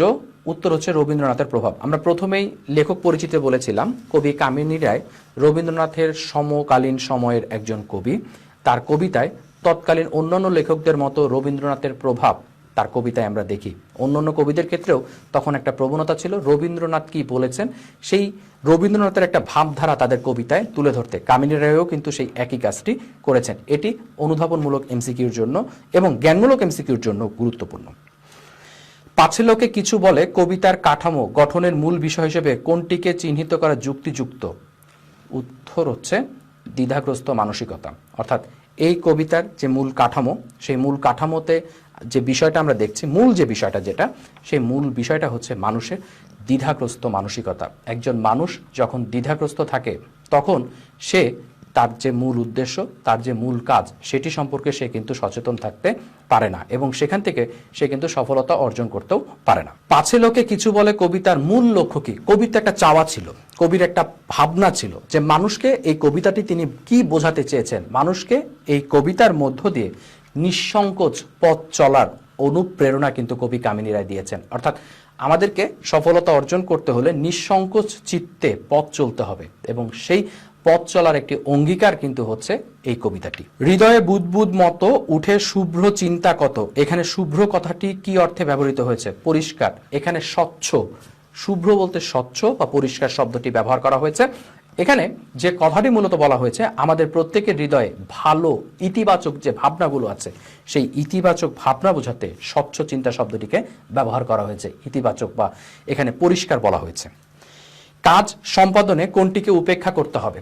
একটা জিনিস সবসময় মনে রাখতে হবে যে তুমি যখন কোনো কাজ করবে, তোমার সামনে অনেক বাধা বিপত্তি থাকবে। সেই বাধা বিপত্তিকে উপেক্ষা করতে হবে তোমাকে সবার আগে। সেই জন্য তোমার যেটা দরকার সেটা হচ্ছে নিজের মধ্যে যে সংকোচ, সেই সংকোচকে ঝেড়ে ফেলা। তাহলে কোনো একটি কাজ সম্পাদন করতে হলে আমাদেরকে কোনটিকে উপেক্ষা করতে হবে? সেটি হচ্ছে সংকোচকে উপেক্ষা করতে হবে। একটি স্নেহের কথা কি নিবারণ করতে পারে? উত্তর হবে হচ্ছে একটি স্নেহের কথা আমাদের মনের যে ব্যথা আছে সে ব্যথাকে প্রশমিত করতে পারে। মানুষ আর্তকে দেখেও কেন অবহেলা করে চলে যায়? উত্তর হচ্ছে সমালোচনার ভয়। মানুষ আর্তকে দেখেও সমালোচনার ভয়ে উপেক্ষা করে চলে যায়। মানুষ কেন দলবদ্ধ হয়ে অবস্থান করে? উত্তর মহৎ উদ্দেশ্য সাধনের জন্য। তাহলে যে কোনো মহৎ উদ্দেশ্য সাধনের জন্য দলগতভাবে কাজ করার একটি বিষয় আমরা এখানে দেখতে পাচ্ছি এবং সেই বিষয়টি কিন্তু আমাদের এই কবিতায় বর্ণিত হয়েছে। প্রিয় শিক্ষার্থী বন্ধুরা, তোমাদের জ্ঞানমূলক এমসিকিউ এবং যে সৃজনশীল প্রশ্নের যে জ্ঞানমূলক প্রশ্ন, তার জন্য তোমাদের এখানে স্ক্রিনে যে কিছু প্রশ্ন দিয়েছি আমরা, সেই বিষয়গুলো তোমরা একটু দেখবে। এখন আমরা এই অধ্যায়ের যে বিষয়টি আলোচনা করব সেটি হচ্ছে অনুধাবনমূলক প্রশ্ন। অনুধাবনমূলক প্রশ্নে এখানে কিছু উল্লেখযোগ্য প্রশ্ন আলোচনা করেছি। সেটা হচ্ছে সম্মুখে চরণ নাহি চলে বুঝিয়ে লেখো। এখানে একটা জিনিস মনে রাখবে, যখন তুমি কোনো একটি অনুধাবন প্রশ্নের উত্তর লিখবে, অনুধাবন প্রশ্নের উত্তর লেখার ক্ষেত্রে তোমার দুইটি অংশ থাকে, একটি হচ্ছে জ্ঞানের অংশ এবং একটি হচ্ছে তার ব্যাখ্যা। আমরা চেষ্টা করেছি এই প্রশ্নগুলোতে জ্ঞানের অংশ এবং তার ব্যাখ্যাগুলোকে লিখতে। ছোট ছোট ভুলভ্রান্তি থাকতে পারে, কিন্তু সেগুলোকে আমাদেরকে উপেক্ষা করে দেখতে হবে। লোকলজ্জা ও লোক ভয়ের কারণে কবি যে সামনে অগ্রসর হতে পারেন না, সে বিষয় নিয়ে একটি প্রশ্ন আমরা এখানে দেখছি। সম্মুখে চরণ নাহি চলে বুঝিয়ে দাও। যদি তোমার এ ধরনের প্রশ্ন পরীক্ষায় থাকে, তুমি কিভাবে লিখবে? উত্তর, লোকলজ্জা ও লোক ভয়ের কারণে সামনের দিকে চরণ চলে না, এটি জ্ঞানের লাইন।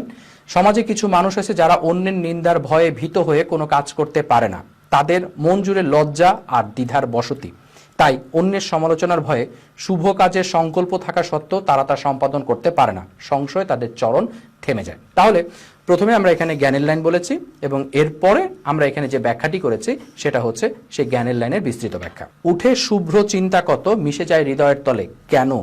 তাহলে প্রত্যেকটি মানুষের হৃদয়ে কিছু মঙ্গল চিন্তা থাকে, কিছু মঙ্গলের ভাবনা থাকে এবং সেই ভাবনাগুলো একটা সময় কিন্তু হারিয়ে যাচ্ছে। কেন হারিয়ে যাচ্ছে সেটা নিয়ে এবারের আমাদের অনুধাবন প্রশ্নটি। উত্তর হবে, মানুষের মনে অনেক ভালো চিন্তার উদয় হয়, কিন্তু লোকলজ্জার ভয়ে তার হৃদয়ের তলে মিশে যায়।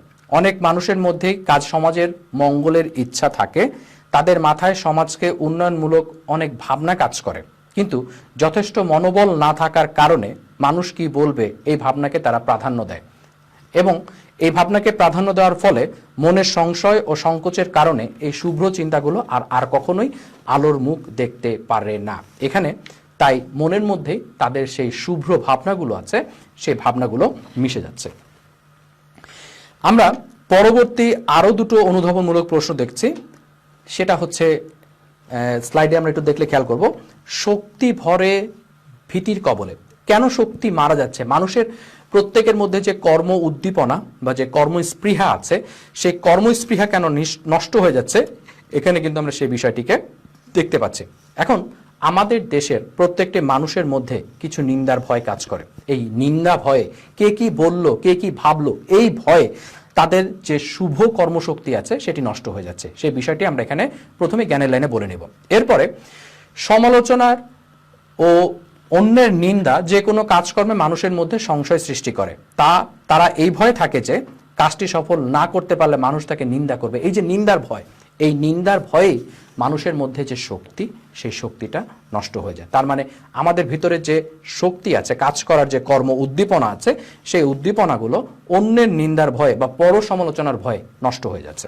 পাছে লোকে কিছু বলে বলতে কি বোঝো? পাছে লোকে কিছু বলে বলতে অন্যের সমালোচনা ও ভয়, সংশয়, এগুলোকে বোঝানো হয়েছে। এখানে একটা জিনিস মাথায় রাখতে হবে, প্রিয় শিক্ষার্থীবৃন্দ, তোমরা খুব ভালো করে জানো যখন এ ধরনের প্রশ্নের উত্তর দেবে তোমাকে কিন্তু ঘুরে ফিরে এই অধ্যায় থেকে একই জিনিসই জানতে চাওয়া হচ্ছে। সেটি হচ্ছে যে মনের সংশয়, মনের দ্বিধা এবং সমালোচনার ভয়। এই ভয়কে উপেক্ষা করে, সংশয়কে উপেক্ষা করে, সমালোচনাকে উপেক্ষা করে তুমি যে কাজই করো না কেন, তুমি কিন্তু খুব সহজে সফলতাকে অর্জন করতে পারবে। এই অধ্যায়ে আমরা কিছু এমসিকিউ আছে, সেই এমসিকিউগুলো একটু দেখছি। মহৎ কাজ সম্পাদনের জন্য কোনটিকে উপেক্ষা করতে হবে? এটার উত্তর হলো সংকোচ।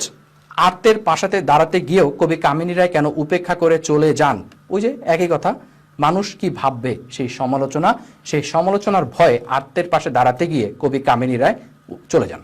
পাছে লোকে কিছু বলে কবিতাটি পাঠকের মাঝে কোন ধরনের অনুপ্রেরণা সৃষ্টি করে? এটা খুব সহজ কথা, পাঠকের মধ্যে তারা সংকোচহীনতা, যে ভয়, যে সংকোচ, দ্বিধা, সেই দ্বিধা দূর করার চেষ্টা করেছে। নিচের উদ্দীপকটি পড়ো এবং উত্তরগুলো দাও। মাসুদ গ্রামের বেকারদের যুবক কর্মসংস্থানের জন্য হাঁস মুরগি খামার গড়ে তোলার পরিকল্পনা করে। সে ভাবে একসময় প্রচুর আয় হবে, বেকাররা স্বনির্ভর হবে, কিন্তু যদি সে কাজে সফল না হতে পারে তাহলে তাকে সমালোচনা করবে, তার সে পরিকল্পনা সে বাদ দেয়। উদ্দীপকে মাসুদের মাঝে পাছে লোকে কিছু বলে কবিতার কোন বিশেষ দিকটি ফুটে উঠেছে? উত্তর হলো সংশয়। কামিনী রায়ের দৃষ্টিতে মাসুদের এই উদ্যোগ সফল করা যেতে পারে যদি মাসুদ কি করে? যদি মাসুদ দৃঢ় সংকল্পবদ্ধ হয়, যদি মাসুদ মনের সকল সংশয়কে দূর করে এবং সাহসী পদক্ষেপ গ্রহণ করে, তাহলেই কিন্তু মাসুদ তার জীবনে সফল হতে পারবে। অধ্যায়ের যে অনুশীলনীর অংশ আছে, সেই অনুশীলনীর যে এমসিকিউগুলো দেওয়া আছে আমরা সেখানে আলোচনা করলাম। এরপরে আমাদের এই অধ্যায়েরই একটি ক্রিয়েটিভ প্রশ্ন দেওয়া আছে। তোমরা প্রিয় শিক্ষার্থী বন্ধুরা সবসময় মনে রাখবে, সৃজনশীল প্রশ্নের উত্তর দিতে হলে তোমাকে সবার আগে যে কাজটি করতে হবে, পাঠ্য বইটিকে খুব ভালোভাবে পড়তে হবে এবং বইয়ের সকল বিষয়ে তোমার যদি ভালো ধারণা থাকে তাহলে তোমরা সেটাকে লিখতে পারবে। এখানে প্রথম যে প্রশ্নটি, সংকল্প শব্দের অর্থ হচ্ছে প্রতিজ্ঞা। দ্বিতীয়, একটি স্নেহের কথা কিভাবে আমাদের ব্যথাকে দূর করতে পারে? স্নেহের কথা আমাদের মনের যে কষ্ট বা যন্ত্রণা আছে সেটাকে প্রশমন করতে পারে, কিন্তু আমরা সমালোচনার ভয়ে অনেক সময় সেই মানুষকে সমবেদনা থেকে বা সমবেদনা দেওয়ার থেকে দূরে থাকি। এর ফলে তার মনের কষ্ট বা দুঃখ যন্ত্রণা দূর হয় না, সেই বিষয়টিকে এখানে তুমি ব্যাখ্যা করবে। গ নাম্বার প্রশ্নের ক্ষেত্রে তোমাকে যেটা মাথায় রাখতে হবে, স্টেমের সাথে মিল রেখে তোমাকে এখানে উত্তর দিতে হবে। প্রথমে জ্ঞানের লাইন থাকবে একটি, তারপরে এখানে উদ্দীপক থেকে তুমি আলোচনা করবে হচ্ছে পরে। এর আগে তোমাকে যে কাজটি করতে হবে সেটি হচ্ছে যে টেক্সট থেকে তুমি কি বুঝলে এই স্টেমের সাথে রিলেটেড করে তোমাকে কিছু ডিসকাশন করতে হবে। এরপরে তুমি উদ্দীপকের সাথে এটার একটা তুলনামূলক আলোচনা করবে প্রয়োগ অংশে। ঘ নম্বর প্রশ্ন কম বেশি একই রকম, খালি এখানে তোমার একটা অতিরিক্ত মতামত দাবি করে এবং সেই মতামতটাকে তোমাকে দিতে হবে। এখন প্রিয় শিক্ষার্থী বন্ধুরা, আজকের এই ক্লাসটি থেকে তোমরা মূলত যে বিষয়টি দেখতে পারলে সেটি হচ্ছে আমরা কিভাবে জ্ঞানমূলক প্রশ্ন, অনুধাবনমূলক প্রশ্ন, এমসিকিউ এবং সৃজনশীল প্রশ্নের উত্তর দিতে পারবো। আমাদের এই ক্লাসটি যদি তোমাদের ভালো লেগে থাকে অবশ্যই তোমরা যে কাজটি করবে সেটি হচ্ছে যে আমার ঘরে আমার স্কুল এর ফেসবুক পেজ থেকে অথবা ইউটিউব চ্যানেল থেকে অথবা কিশোর বাতায়ন থেকে তোমরা দেখে নেবে। তার আগে তোমাদেরকে একটি ছোট্ট বাড়ির কাজ দিয়ে নিচ্ছি। যে স্টেমটা কিছুক্ষণ আগে আমরা আলোচনা করেছি সেই স্টেমেরই তোমরা গ এবং ঘ নাম্বার প্রশ্নটি তোমরা তোমাদের স্কুলের খাতায় লিখবে এবং এটি লেখার পরে তোমরা যে কাজটি করবে তোমাদের স্কুলের সংশ্লিষ্ট বিষয় শিক্ষককে দিয়ে সেটিকে চেক করে নেবে। তোমাদের যদি কোনো মতামত বা তোমাদের যদি কোনো কিছু বলার থাকে তোমরা অবশ্যই স্ক্রিনে দেখা যে ইমেল অ্যাড্রেস আছে সেখানে তোমরা তোমাদের মতামত দিবে। প্রিয় শিক্ষার্থী বন্ধুরা, এতক্ষণ আমাদের সাথে ছিলে তাই তোমাদেরকে অনেক ধন্যবাদ। আশা করি তোমরা সকলে ভালো আছো এবং সবাই ভালো থাকবে।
করোনা স্বাস্থ্য সেবা এখন ঘরে বসেই আপনার স্মার্টফোনে প্লে স্টোর কিংবা অ্যাপ স্টোর থেকে করোনা বিডি অ্যাপটি ডাউনলোড করে খুব সহজেই রেজিস্ট্রেশন করুন। সবুজ অর্থ আপনি সম্পূর্ণ সুস্থ। আপনার অবস্থা নীল হলে আপনি ভালো আছেন, দুশ্চিন্তার কিছুই নেই। আপনি এখানে থাকুন, ঘরে থাকুন। আপনার অবস্থা লাল দেখালে 16263 নম্বর বা হটলাইনগুলোতে ডাক্তারের সাথে যোগাযোগ করুন এখনই। প্রয়োজনে আমরা পৌঁছে যাব আপনার কাছে। ঝুঁকি এড়াতে করোনা বিডি মোবাইল অ্যাপ ব্যবহার করুন। জনস্বার্থে স্বাস্থ্য অধিদপ্তর।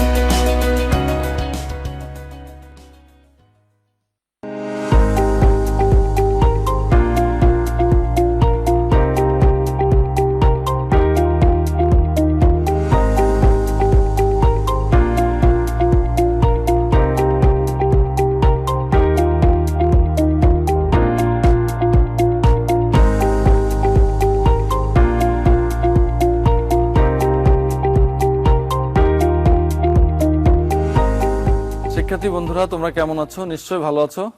আজ আমি তোমাদেরকে অষ্টম শ্রেণীর নবম অধ্যায়ে একটি উপপাদ্য শেখানোর চেষ্টা করছি। এই উপপাদ্যটি হচ্ছে পিথাগোরাসের উপপাদ্য। পিথাগোরাস একজন গ্রিক ফিলোসোফার ছিলেন, তার একটি বিখ্যাত উপপাদ্য, এটা তার নামেই জ্যামিতিতে অন্তর্ভুক্ত। আজ আমি তোমাদের এই উপপাদ্যটা শেখানোর চেষ্টা করছি। প্রথমেই শিক্ষার্থী বন্ধুরা, তোমাদের এই উপপাদ্য শিখতে হলে প্রথমে একটি ত্রিভুজ অর্থাৎ সমকোণী ত্রিভুজ সম্পর্কে সুস্পষ্ট ধারণা থাকতে হবে। তাহলে আমরা আলোচনায় চলে যাই। সমকোণী ত্রিভুজ সেটা কি হতে পারে? যে ত্রিভুজের একটি কোণ সমকোণ, সেই ত্রিভুজকে সমকোণী ত্রিভুজ বলে। তোমরা এটা আগে থেকে জানো। তাহলে আমরা যদি একটা ত্রিভুজ আঁকি, মনে করো একটি ত্রিভুজ এবিসি একটি ত্রিভুজ যার এবিসি কোণ এক সমকোণ। তাহলে কি হলো? এবিসি কোণ এক সমকোণ অর্থাৎ 90 ডিগ্রি। যেহেতু এই ত্রিভুজের একটি কোণের মান 90 ডিগ্রি মানে এক সমকোণ, সেজন্য এই ত্রিভুজটাকে সমকোণী ত্রিভুজ বলা হয়। আর এর বিশেষত্ব হচ্ছে, তাহলে এই কোণের বিপরীত বাহুটি হচ্ছে এসি, এটাকে কি বলা হয়? অতিভুজ। এসি বাহুকে বলা হয় অতিভুজ। আর যদি বিসি বাহুকে আমরা যদি ভূমি মনে করি, তাহলে এবি বাহুকে আমরা লম্ব বাহু মনে করব। যদি আমরা বিসি বাহুকে ভূমি মনে করি, তাহলে এবি বাহুটি লম্ব হিসাবে বিবেচ্য হবে। অথবা এই ত্রিভুজের ক্ষেত্রে এবি বাহুকে যদি আমরা ভূমি ধরি, তাহলে বিসি বাহুটা এই ত্রিভুজের জন্য, এই সমকোণী ত্রিভুজের জন্য লম্ব হিসাবে স্বীকৃত হবে। শিক্ষার্থী বন্ধুরা, তাহলে পিথাগোরাসের উপপাদ্যটি কি? আমরা আগে সে বিবৃতিটি আগে জেনে নিই। পিথাগোরাসের উপপাদ্যটির সাধারণ নির্বাচন হচ্ছে বা বিবৃতিটি হচ্ছে, সমকোণী ত্রিভুজের অতিভুজের উপর অঙ্কিত বর্গক্ষেত্র অপর দুই বাহুর উপর অঙ্কিত বর্গক্ষেত্রের সমষ্টির সমান।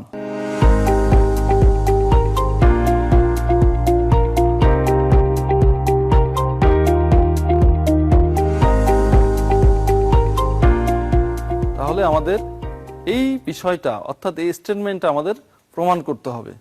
তাহলে শিক্ষার্থী বন্ধুরা, তোমরা তোমাদের পাঠ্য বইয়ের নবম অধ্যায়ে চলে যাও। দেখো নবম অধ্যায়ে এই উপপাদ্যটি আছে এবং আশা করি তোমরা যদি বইটি খুলে সেই চিত্রের দিকে যাও, তাহলে তোমরা বুঝতে পারবে এখানে বিবৃতিটা দেওয়া আছে। আমরা এবং এখানে যে প্রমাণটা দেওয়া আছে চিত্র সহকারে, আমরা চিত্র এঁকে এই প্রমাণটাই সম্পূর্ণ করার চেষ্টা করব। তাহলে আমরা পাঠে ফিরে যাই যে সমকোণী ত্রিভুজের উপপাদ্যটির সাধারণ নির্বাচনের সাথে প্রমাণটি কিভাবে আমরা শেষ করতে পারি। শিক্ষার্থী বন্ধুরা দেখো, প্রথমে আমরা যদি একটি সমকোণী ত্রিভুজ এঁকে ফেলি, মনে করি এ বি সি একটি সমকোণী ত্রিভুজ মনে করতে পারি। শিক্ষার্থী বন্ধুরা, তাহলে সমকোণী ত্রিভুজটি আমরা অঙ্কন করলাম। এবিসি একটি সমকোণী ত্রিভুজ। এই ত্রিভুজের জন্য আমাদের এই উপপাদ্যের বিশেষ নির্বাচনটা কি হতে পারে? বিশেষ নির্বাচন মনে করি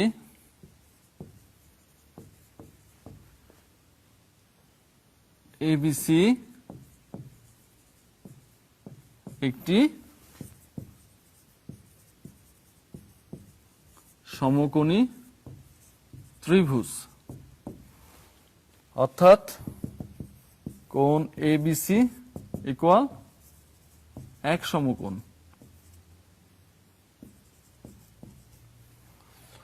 তাহলে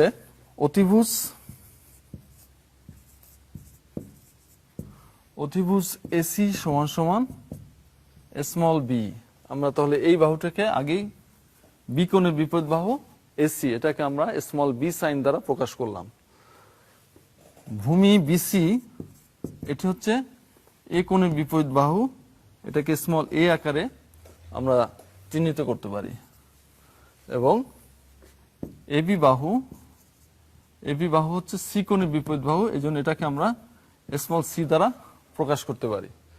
তাহলে আমাদের সাধারণ নির্বাচন অর্থাৎ বিবৃতি অনুসারে, পিথাগোরাসের বিবৃতি অনুসারে আমাদের কি প্রমাণ করতে হবে? প্রমাণ করতে হবে যে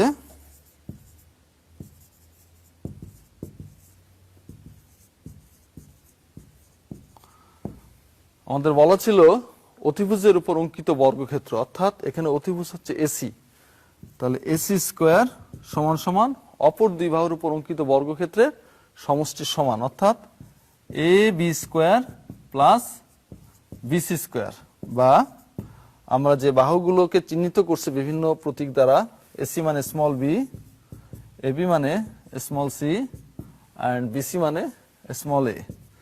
এটা হচ্ছে আমাদের প্রুফ রিকোয়ারমেন্টস, অর্থাৎ যেটা আমাদেরকে প্রমাণ করতে হবে। শিক্ষার্থী বন্ধুরা, আশা করি তোমরা বিশেষ নির্বাচন সাধারণ বিবৃতির সাথে বুঝতে পেরেছো।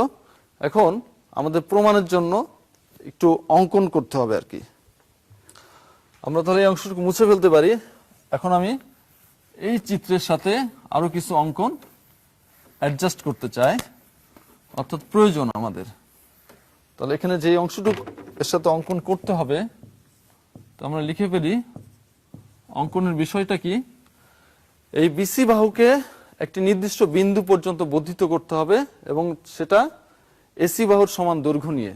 অর্থাৎ আমরা লিখব বিসি বাহুকে, অথবা তোমরা বইতে খেয়াল করতে পারো সেভাবে লেখা আছে যে বিসি বাহুকে ডি পর্যন্ত বর্ধিত করি, বিসি বাহুকে ডি পর্যন্ত বর্ধিত করি, যেন এবি এমন ভাবে বর্ধিত করি যেন এবি সমান সমান সিডি সমান সমান সি হয়।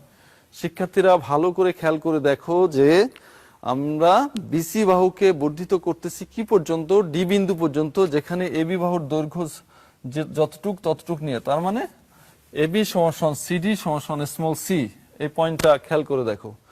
পরবর্তীতে আমরা ডি বিন্দুতে একটি লম্ব অঙ্কন করছি, সে লম্বটি হচ্ছে ডি।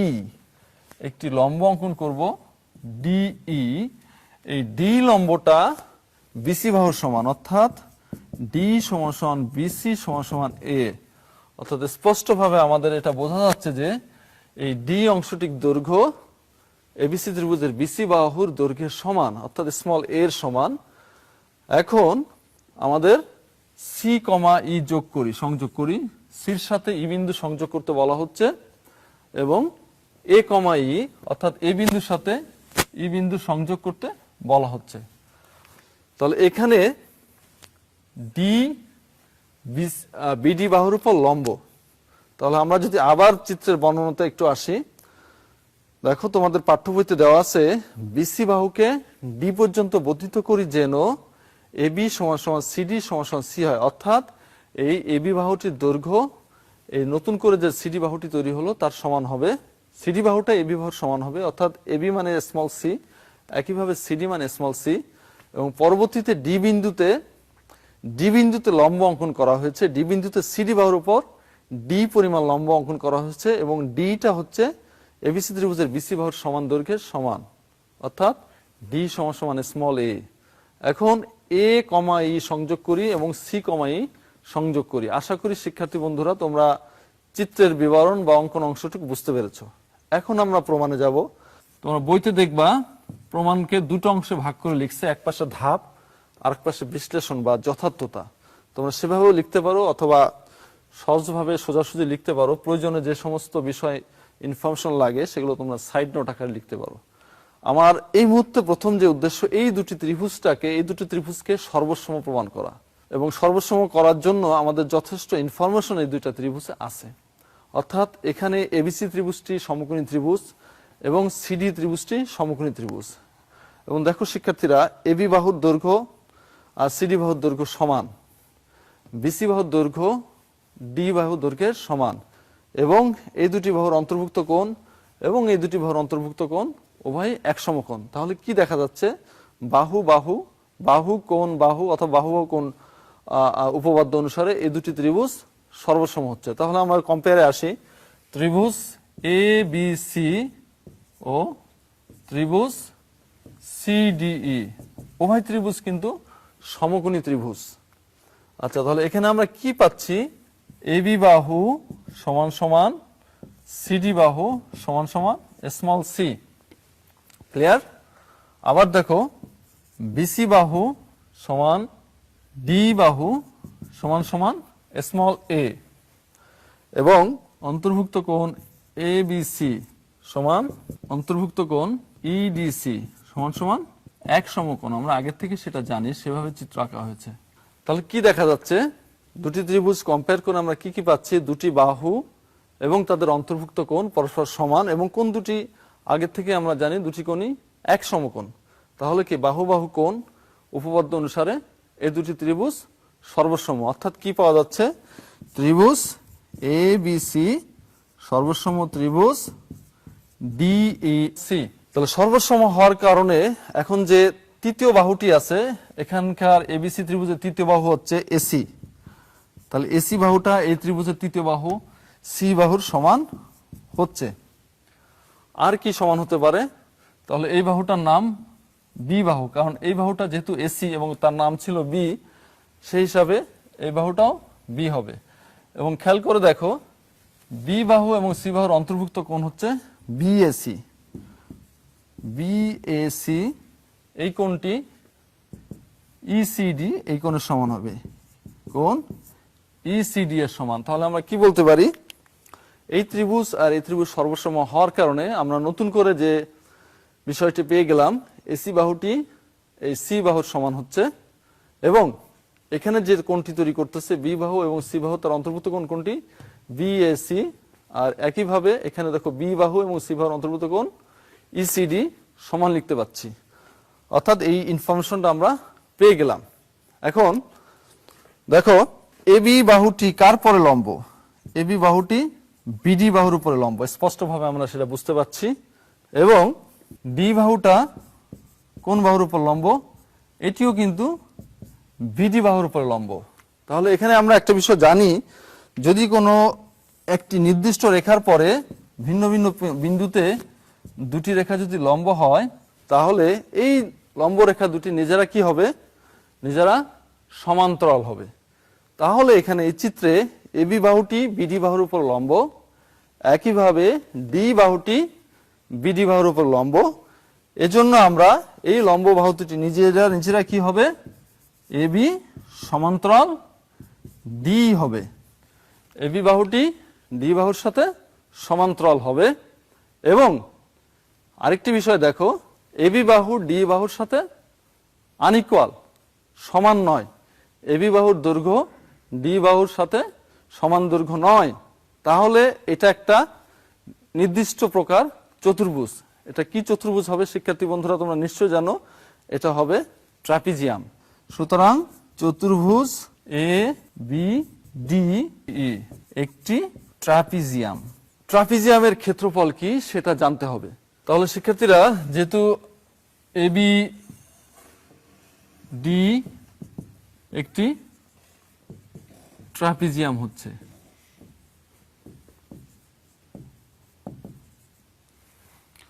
এখন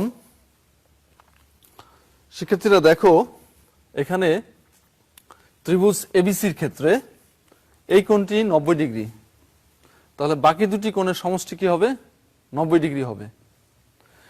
কারণ আমরা জানি ত্রিভুজের তিন কোণের সমষ্টি 180 ডিগ্রি, দুই সমকোণ। তাহলে একটি কোণ যদি এক সমকোণ হয়ে যায়, তাহলে বাকি দুটি কোণের সমষ্টি এক সমকোণ হবে। তাহলে এখানে ত্রিভুজ এবিসি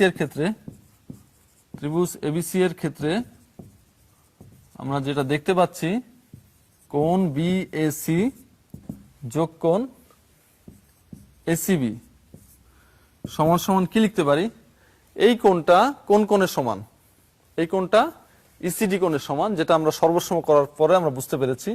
তাহলে এখানে আমরা লিখব কোণ ইসিডি প্লাস কোণ এসিবি সমান সমান এক সমকোণ। এখন তোমরা যদি দেখো, এখানে যে কোণটা হচ্ছে এটা একটি সরল কোণ, অর্থাৎ বিসিডি কোণ একটি সরল কোণ। সি বিন্দুতে যে কোণটা হচ্ছে একটি সরল কোণ হচ্ছে, যেখানে এই দুটি কোণের সমষ্টি এক সমকোণ। এই দুটি কোণ বলতে কি বোঝানো হচ্ছে, কোণ এসিবি প্লাস কোণ ইসিডি। যেহেতু এই দুটি কোণের সমষ্টি এক সমকোণ হচ্ছে, তাহলে অবশিষ্ট অংশ মানে রিমেইনিং অংশ কোণটুক এসিবি এসি। সুতরাং আমরা বলতে পারি কোণ এসি সমান সমান এক সমকোণ, কোণ এসি সমান সমান এক সমকোণ। এখন আসা যাক এই এ বি ডি ই ট্রাপিজিয়ামের ক্ষেত্রফল। আমরা এখন এই ট্রাপিজিয়াম এ বি ডি এর ক্ষেত্রফলের সূত্রটি আমরা জেনে নিব, এবং এই এ বি ডি ই ট্রাপিজিয়ামের ক্ষেত্রফল তিনটি সমকোণী ত্রিভুজের ক্ষেত্রফলের সমষ্টির সমান এই চিত্রের জন্য প্রযোজ্য হবে। তাহলে আমরা কি লিখতে পারি, ট্রাপিজিয়াম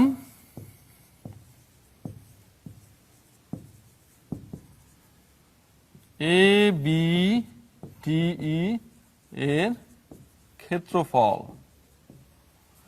হাফ ইন্টু সমান্তরাল বাহুদ্বয়ের সমষ্টি ইন্টু উহাদের মধ্যবর্তী লম্ব দূরত্ব। এই ট্রাপিজিয়ামের ক্ষেত্রফল মানে তিনটি ত্রিভুজ ক্ষেত্রের ক্ষেত্রফলের সমান। তাহলে আমরা কি লিখতে পারি? ত্রিভুজ ক্ষেত্র এবিসি এর ক্ষেত্রফল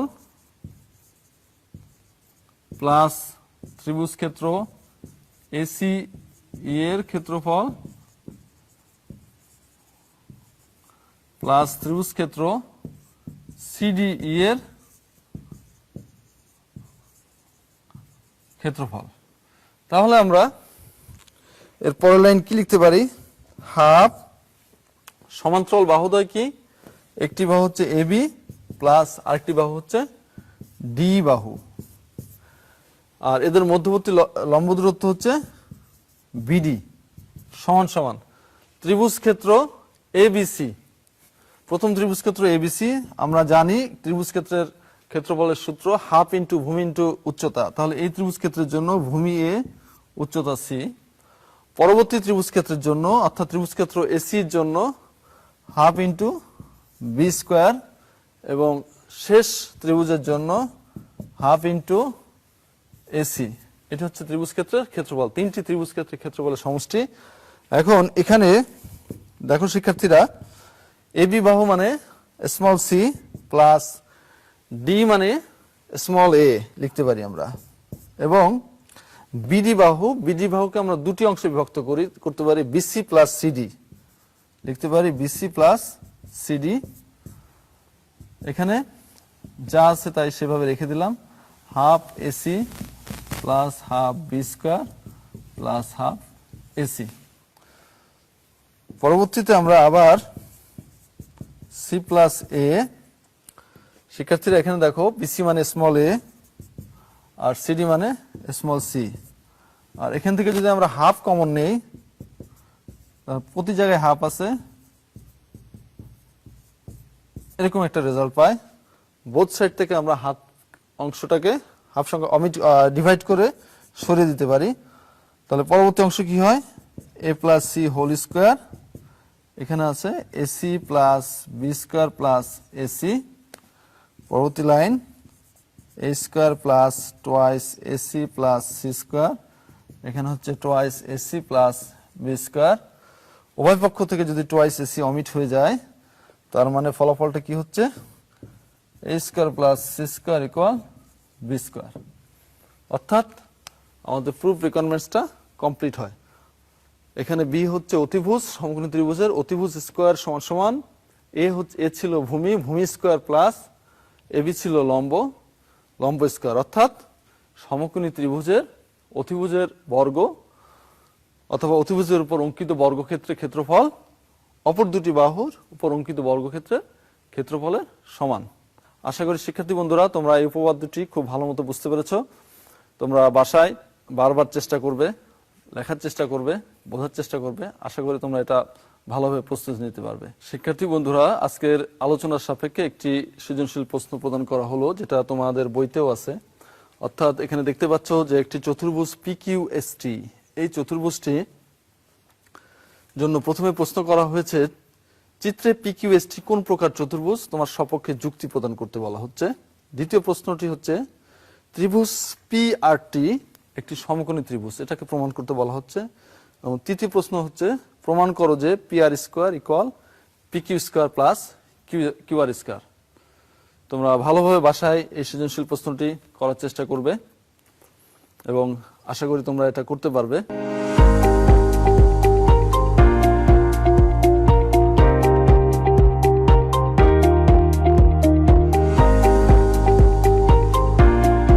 শিক্ষার্থী বন্ধুরা, তোমরা এই ক্লাসটি যদি দেখে থাকো, আশা করি এই ক্লাসটি দেখে তোমরা উপকৃত হয়েছো। আর যদি এই ক্লাসটি পুনরায় যদি দেখতে চাও তাহলে তোমরা অবশ্যই কিশোর বাতায়ন ওয়েবসাইটে, এবং এই ক্লাসটি দেখে যদি তোমাদের মনে কোনো প্রশ্ন থাকে অথবা কোনো মন্তব্য থাকে, তোমরা এই ওয়েবসাইটের কমেন্টস বক্সে প্রশ্ন রাখতে পারো। আমরা তোমাদের ওই সমস্ত প্রশ্নের উত্তর দেওয়ার চেষ্টা করব। এই অধ্যায়ের অর্থাৎ এই আলোচনা সাপেক্ষে কিছু কুইজ এখানে দেওয়া থাকবে, তোমরা এই সমস্ত কুইজে অংশগ্রহণ করে তোমাদের মেধা যাচাই করতে পারো।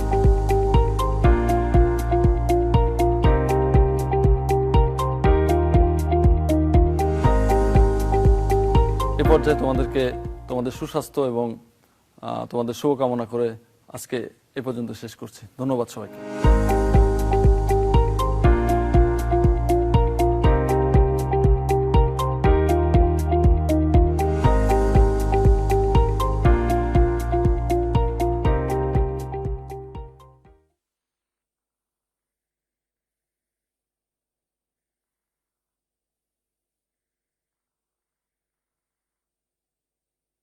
করোনা স্বাস্থ্যসেবা এখন ঘরে বসেই আপনার স্মার্টফোনে প্লে স্টোর কিংবা অ্যাপ স্টোর থেকে করোনা বিডি অ্যাপটি ডাউনলোড করে খুব সহজেই রেজিস্ট্রেশন করুন। সবুজ অর্থ আপনি সম্পূর্ণ সুস্থ। আপনার অবস্থা নীল হলে আপনি ভালো আছেন, দুশ্চিন্তার কিছুই নেই।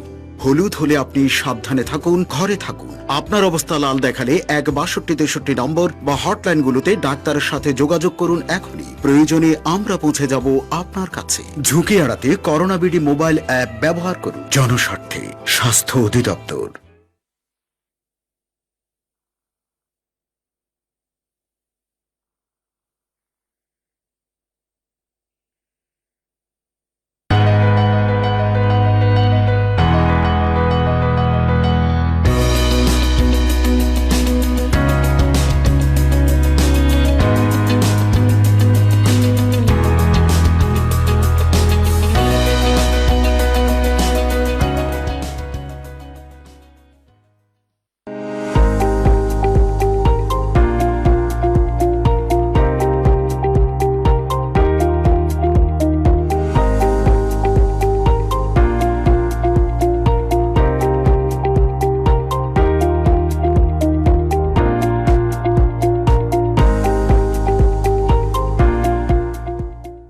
সবাইকে স্বাগতম আমার ঘরে আমার স্কুল অনুষ্ঠানে। আশা করছি সবাই ভালো আছো। তোমাদের সাথে আছি আমি মোহাম্মদ জাহিদুল ইসলাম। আজকে আমি আলোচনা করব নবম শ্রেণীর বাংলাদেশের ইতিহাস ও বিশ্ব সভ্যতা বইয়ের 3য় অধ্যায় প্রাচীন বাংলার জনপদ নিয়ে। শিক্ষার্থীরা নিশ্চয়ই মনে আছে, তোমাদের গত ক্লাসে আমি আলোচনা করেছিলাম বাংলাদেশের ভৌগোলিক বৈশিষ্ট্য ও প্রভাব এবং সেখানে জনপদ কাকে বলে, ততটুকু আলোচনা করেছিলাম। আশা করছি বিষয়টি তোমাদের মনে আছে। এখন আমি তারপর থেকে আলোচনা শুরু করছি। আমি গত ক্লাসে কিন্তু জনপদ কাকে বলে সেটা তোমাদেরকে বলে দিয়েছিলাম। আজকে আবার আমি সেখান থেকে শুরু করছি। বর্তমানে আমরা যেভাবে বাংলাদেশকে দেখছি একটি অখণ্ড রাষ্ট্র হিসেবে, প্রাচীন বাংলায় এরকম একটি দেশ জনপদ ছিল না। জনপদ বলতে তখন অনেক ছোট ছোট রাজ্য গড়ে উঠেছিল, ছোট ছোট রাজ্য যেখানে আলাদা আলাদা শাসকরা শাসন করতেন এবং এই আলাদা আলাদা শাসকদের প্রত্যেকটি অংশকেই বা তারা যে অংশটিকে শাসন করত এই প্রত্যেকটি অংশকেই জনপদ বলা হতো। এই বর্তমানে আমরা যে বাংলাদেশে আছি বা আমরা যে বাংলার কথা বলেছি, এই বাংলা গড়ে উঠেছিল এই প্রত্যেকটি জনপদ নিয়ে। শুধু এককভাবে বাংলা গড়ে ওঠেনি। প্রাচীন বিভিন্ন শিলালিপি সাহিত্যের মধ্যে আমরা এই জনপদগুলো সম্পর্কে অনেক ধারণা পাই। তবে এই যে বাংলার যে জনপদগুলো গড়ে উঠেছিল, আমরা বলেছি স্বাধীন জনপদ, সবসময় কিন্তু এদের সীমানা এক থাকেনি। অর্থাৎ বিভিন্ন রাজ্য বিভিন্ন সময় অন্যান্য পাশের রাজ্যে আক্রমণ করেছে, তারা কিছু অংশ দখল করে নিয়েছে। এইভাবে বিভিন্ন রাজ্যের বা জনপদের সীমানা অনেক সময় বেড়েছে, আবার অনেক সময় কমেওছেও। তো এইভাবে প্রাচীন বাংলার অনেক অনেক জনপদ গড়ে উঠেছিল।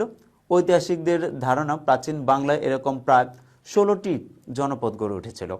আজকে আমরা প্রাচীন বাংলার এই জনপদগুলো নিয়ে আলোচনা করব। আমি সবার শুরুতে শুরু করছি গৌড় জনপদ নিয়ে। গৌড় প্রাচীন বাংলার অত্যন্ত গুরুত্বপূর্ণ একটা জনপদ। তবে কোন অঞ্চল নিয়ে গৌড় গড়ে উঠেছিল সেটা কিন্তু খুব ভালোভাবে জানা যায় না। তবে ষষ্ঠ শতকে পূর্ব বাংলার উত্তর অংশে গৌড় রাজ্য গড়ে উঠেছিল বলে জানা যায়। এবং আমরা স্বাধীন বাংলার যে প্রথম স্বাধীন শাসক শশাঙ্ক সম্পর্কে জানতে পারি, সেই শশাঙ্ককে কিন্তু গৌড়রাজ বলা হয়েছে। অর্থাৎ শশাঙ্ক একসময় এই গৌড় শাসন করতেন, এবং শশাঙ্ক যখন এই গৌড় শাসন করতেন তখন গৌড়ের রাজধানীর নাম ছিল কর্ণসুবর্ণ। এবং তখন আমাদের এই গৌরব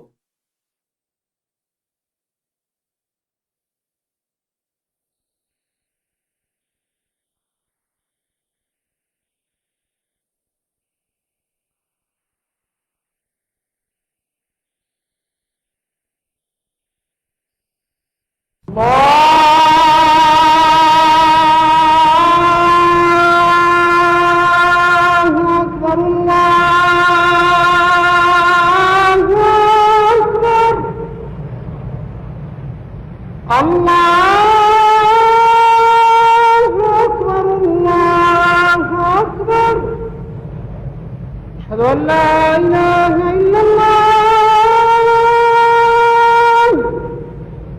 أشهد أن لا إله إلا الله أشهد أن محمدا رسول الله أشهد أن محمدا رسول الله حي على الصلاة حي على الصلاة حي على الفلاح حي على الفلاح الله أكبر الله أكبر لا إله إلا الله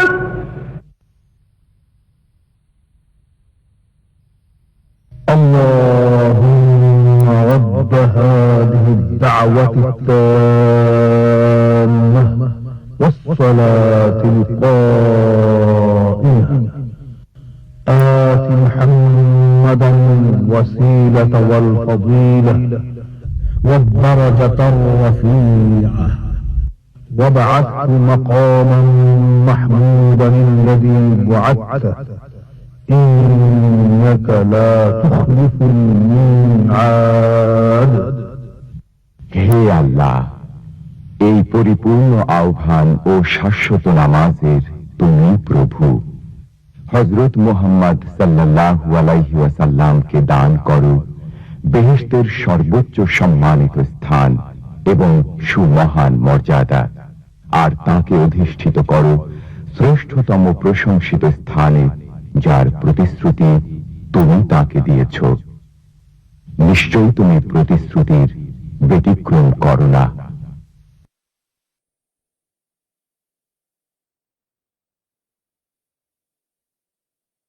পুণ্ড জনপদটির সৃষ্টি হয়েছিল।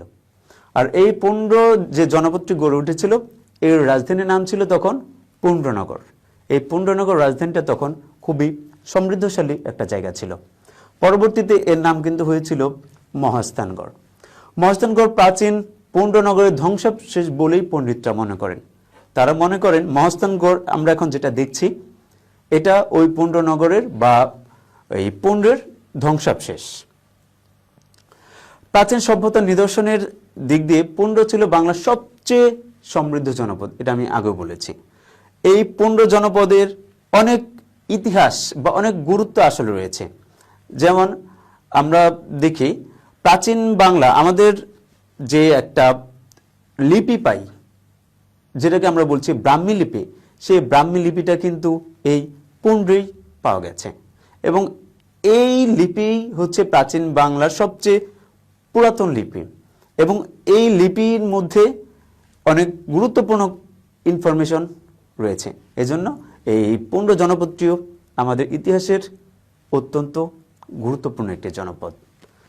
সুপ্রিয় শিক্ষার্থীরা, এরপর আমরা যে জনপদটি নিয়ে আলোচনা করব সেটা হচ্ছে হরিকেল।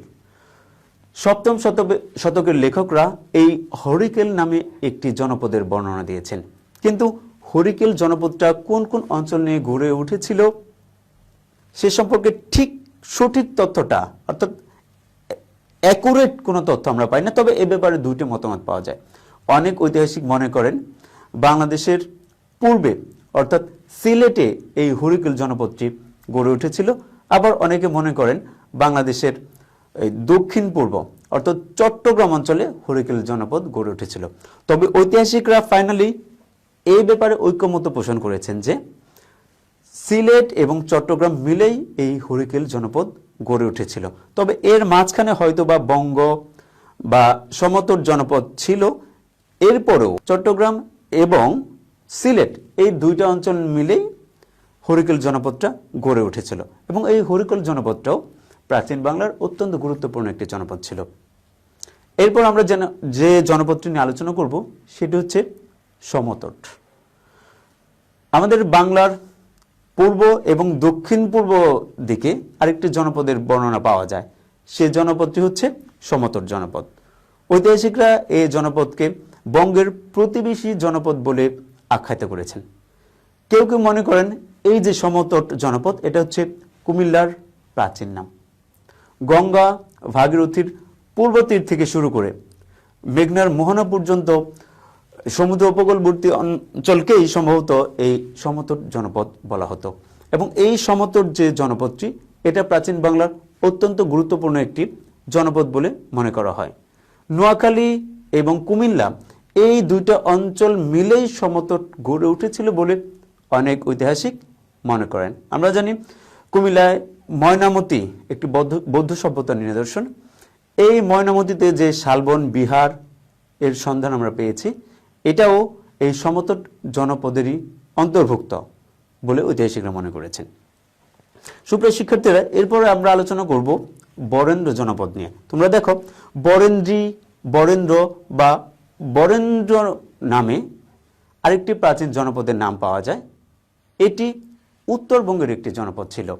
অনুমান করা হয় পুন্ড্রের একটি অংশ জুড়েই এই বরেন্দ্র জনপদ গড়ে উঠেছিল। অর্থাৎ পুন্ড্র যে জনপদটির কথা আমরা বলেছি এটা অনেক বড় একটি জনপদ ছিল। এই বরেন্দ্র জনপদটা এই পুন্ড্র জনপদেরই মধ্যে অবস্থিত একটি জনপদ ছিল। এটিও প্রাচীন বাংলার অত্যন্ত গুরুত্বপূর্ণ একটি জনপদ ছিল। বর্তমান বগুড়া, দিনাজপুর ও রাজশাহী জেলার অনেক অংশ এবং সম্ভবত পাবনা অঞ্চল জুড়েও এই বরেন্দ্র জনপদ গড়ে উঠেছিল এবং এই বরেন্দ্র জনপদটিও খুব বেশি গুরুত্বপূর্ণ। তোমরা জানো এখন বাংলাদেশের রাজশাহীতে বরেন্দ্র জাদুঘর নামক একটি জাদুঘর আছে যেখানে প্রাচীন বাংলার অনেক কিছু জানা যায়। তো এই জাদুঘরটার নামকরণ করা হয়েছে বরেন্দ্র জাদুঘর। কেন? কারণ এই অঞ্চলেই প্রাচীন বরেন্দ্র এই জনপদটি গড়ে উঠেছিল। সুপ্রিয় শিক্ষার্থীরা, এরপরে আমরা আরো গুরুত্বপূর্ণ কিছু জনপদগুলো নিয়ে আলোচনা করব। এরপর আমি যে জনপদটি নিয়ে আলোচনা করব সেটা হচ্ছে তাম্রলিপ্ত। হরিকেলের দক্ষিণে তাম্রলিপ্ত জনপদটি অবস্থিত ছিল বলে ঐতিহাসিকরা মনে করেন। অর্থাৎ আমরা যে হরিকেল জনপদটি দেখেছি সিলেট এবং চট্টগ্রাম নিয়ে যে জনপদটি গড়ে উঠেছিল এর দক্ষিণে তখন এই তাম্রলিপ্ত জনপদটি গড়ে উঠেছিল। বর্তমান ভারতের মেদিনীপুরের তমলুক একটা জায়গা আছে, এই তমলুকও ছিল তাম্রলিপ্তের প্রাণকেন্দ্র। সপ্তম শতক থেকে এটি দণ্ডভুক্তি নামে পরিচিত হতে থাকে। আর প্রিয় শিক্ষার্থীরা, তোমরা একটা বিষয় জেনে থাকবে, তাম্রলিপ্তি নামে একটি বন্দরেরও কথা জানা যায় ইতিহাসে। এই তাম্রলিপ্তি বন্দর থেকে বিশ্বের বিভিন্ন দেশের সাথে এই জলপথে যোগাযোগ হতো এবং প্রচুর ব্যবসায়ী বিদেশিরা এই জনপদের মাধ্যমে আমাদের এই বাংলায় প্রবেশ করত। শিক্ষার্থীর, এরপর আমরা যে জনপদটি সম্পর্কে জানবো সেটা হচ্ছে চন্দ্রদ্বীপ। প্রাচীন বাংলার অনেকগুলো জনপদের পাশাপাশি চন্দ্রদ্বীপ অত্যন্ত গুরুত্বপূর্ণ একটি জনপদ ছিল। তবে এর অবস্থান ছিল বাংলাদেশের দক্ষিণ, অর্থাৎ বর্তমানে বাংলাদেশের যে অঞ্চলটি বরিশাল বিভাগ, এই বরিশালকে নিয়েই চন্দ্রদ্বীপ গড়ে উঠেছিল। এই জনপদটি অর্থাৎ এই চন্দ্রদ্বীপ জনপদটি দুটি নদী অর্থাৎ বালেশ্বর এবং মেঘনা নদীর মধ্যবর্তী স্থানে অবস্থিত ছিল বলে জানা যায়। এই চন্দ্রদ্বীপ জনপদটিও প্রাচীন বাংলার অত্যন্ত গুরুত্বপূর্ণ একটি জনপদ ছিল। প্রাচীন বাংলার যে জনপদগুলো নিয়ে আমরা আলোচনা করলাম, এই জনপদগুলো থেকেই কিন্তু তখন বাংলাদেশের অবয়বটা কেমন ছিল, এর বৈশিষ্ট্য কেমন ছিল, এর সীমানা কী ছিল ইত্যাদি আমরা জানতে পারি। প্রাচীন বাংলার এই জনপদগুলোর মধ্যে কোনো ঐক্য না থাকার কারণেই কিন্তু আসলে আমরা দেখি বাংলায় এতগুলো জনপদ গড়ে উঠেছিল। আমি তোমাদেরকে প্রথমেই বলেছি বাংলায় মোট 16টি জনপদ পাওয়া গেছে। বাংলা কিন্তু খুব বড় জায়গা না, যেহেতু বাংলার এই শাসকদের মধ্যে বা জনপদগুলোর শাসকদের মধ্যে তেমন কোনো ঐক্য ছিল না, এর ফলেই আমাদের এখানে মোট 16টা জনপদ গড়ে উঠেছিল।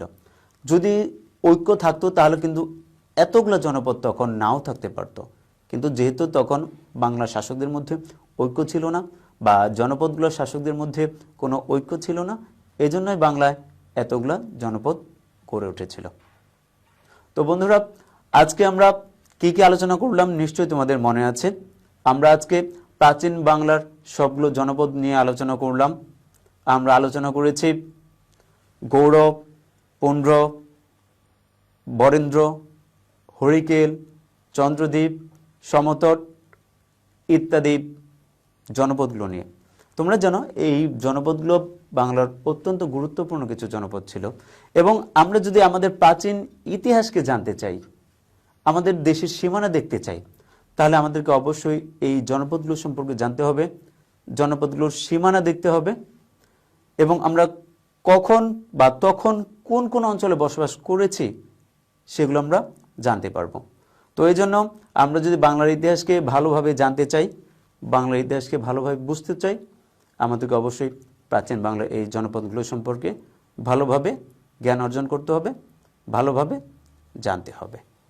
আশা করছি আমার আজকের এই আলোচনাটি তোমাদের উপকারে আসবে। আজকে আলোচনা শেষ। তো আমি আজকে তোমাদেরকে কিছু বাড়ির কাজ দিতে চাই। আমরা আজকে যে আলোচনাগুলো করেছি এই আলোচনাটাই হবে তোমাদের বাড়ির কাজ, অর্থাৎ তোমাদের বাড়ির কাজ হবে প্রাচীন বাংলার যে জনপদগুলো এগুলো সম্পর্কে বিস্তারিত জানা, প্রাচীন বাংলার জনপদগুলোর বর্ণনা করা, এগুলোই হবে তোমাদের বাড়ির কাজ। তো শিক্ষার্থীরা, তোমাদেরকে আজকে যে বাড়ির কাজগুলো দেওয়া হলো, আশা করছি তোমরা যথাযথভাবে ঘরে বসে বাড়ির কাজগুলো শেষ করবে, এবং যখন তোমাদের স্কুল খুলবে তোমরা তোমাদের সংশ্লিষ্ট শিক্ষকের কাছে এই বাড়ির কাজ জমা দিবে। আর তোমরা নিশ্চয়ই একটা বিষয় ভালো করেই জানো, তোমাদের যে এই বাড়ির কাজ, এই বাড়ির কাজকে স্কুলে মূল্যায়ন করা হবে এবং সেখানে তোমাদেরকে নম্বর দেওয়া হবে। সুতরাং এই বাড়ির কাজগুলো তোমাদের জন্য অবশ্যই গুরুত্বপূর্ণ।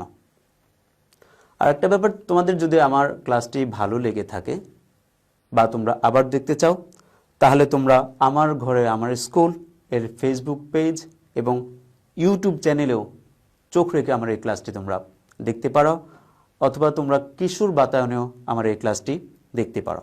আশা করছি তোমরা যদি এই ক্লাসগুলো দেখো তোমরা যথেষ্ট উপকৃত হবে, তোমাদের জ্ঞান অনেক সমৃদ্ধ হবে। তো প্রিয় বন্ধুরা, প্রিয় শিক্ষার্থীরা, তোমরা ভালো থাকো, সুস্থ থাকো, সুন্দর থাকো, সবসময় ঘরে থাকো, নিরাপদে থাকো। আল্লাহ হাফেজ।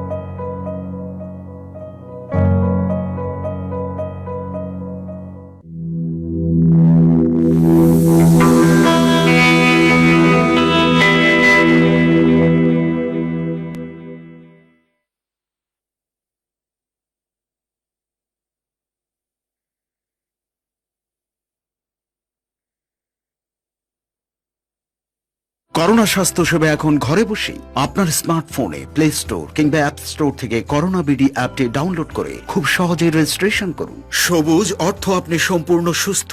আপনার অবস্থা নীল হলে আপনি ভালো আছেন, দুশ্চিন্তার কিছুই নেই।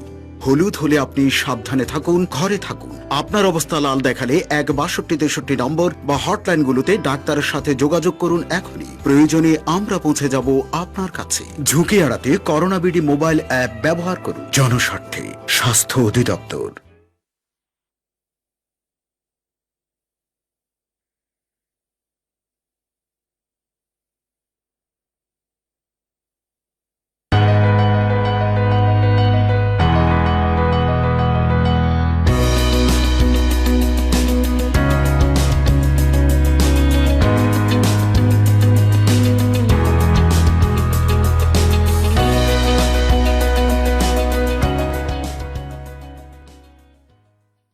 Hello, how are you?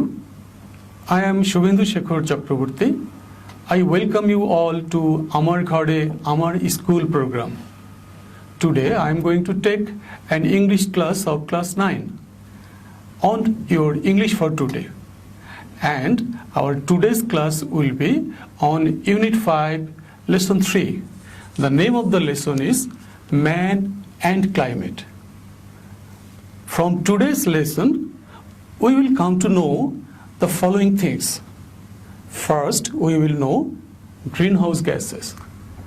And second, causes of the increase in the environment. And third, how trees can help save our environment.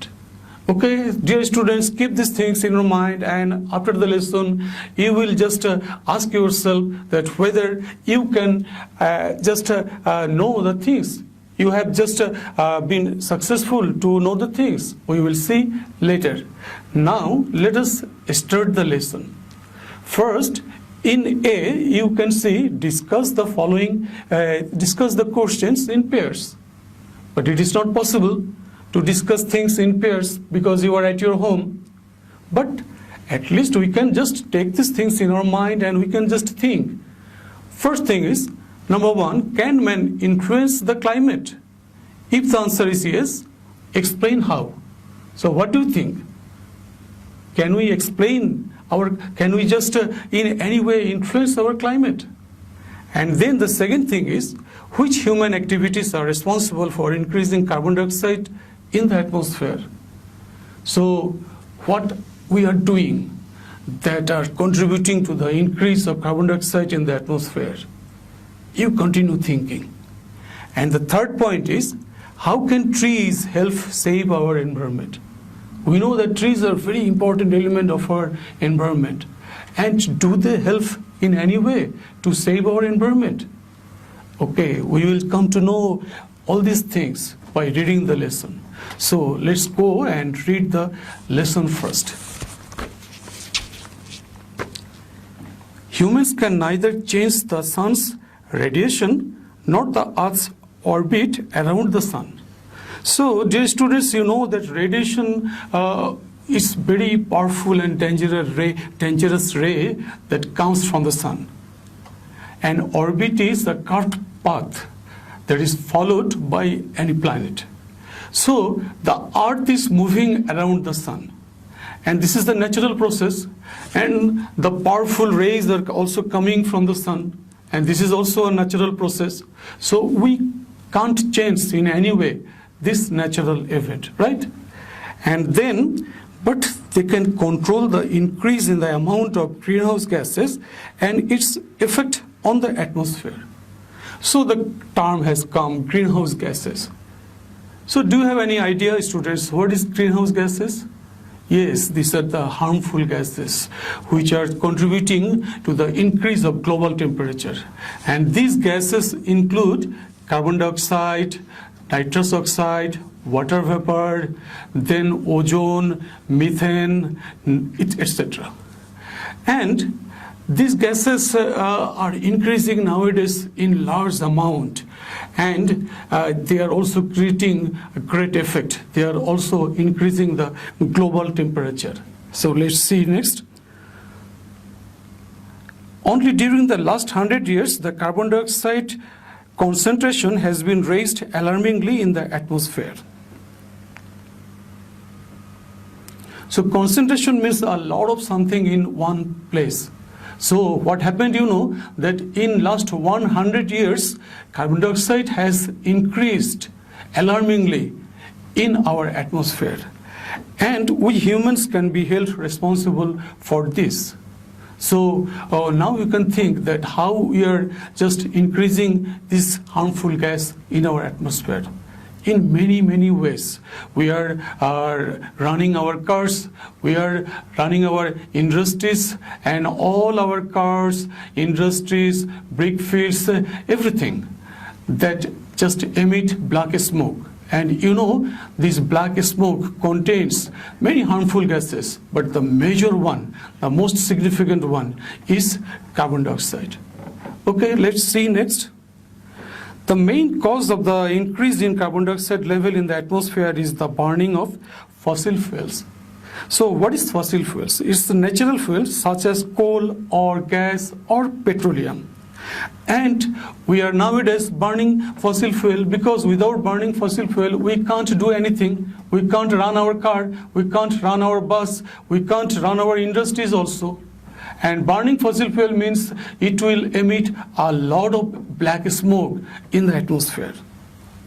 Since the end of 19th century, industrial activity is increasing rapidly, giving rise to many factories. So we know that after industrial revolution, what happened? That each and every country has started setting up mills and factories. And all these mills and factories are using these fossil fuels. In order to run their industries, they are using it as an energy. But ultimately, this is creating harmful gases in the atmosphere. And in this way, carbon dioxide is increasing in our atmosphere. And we know that not only carbon dioxide, some other harmful gases also, like methane, like CFC, like ozone, these gases are also increasing.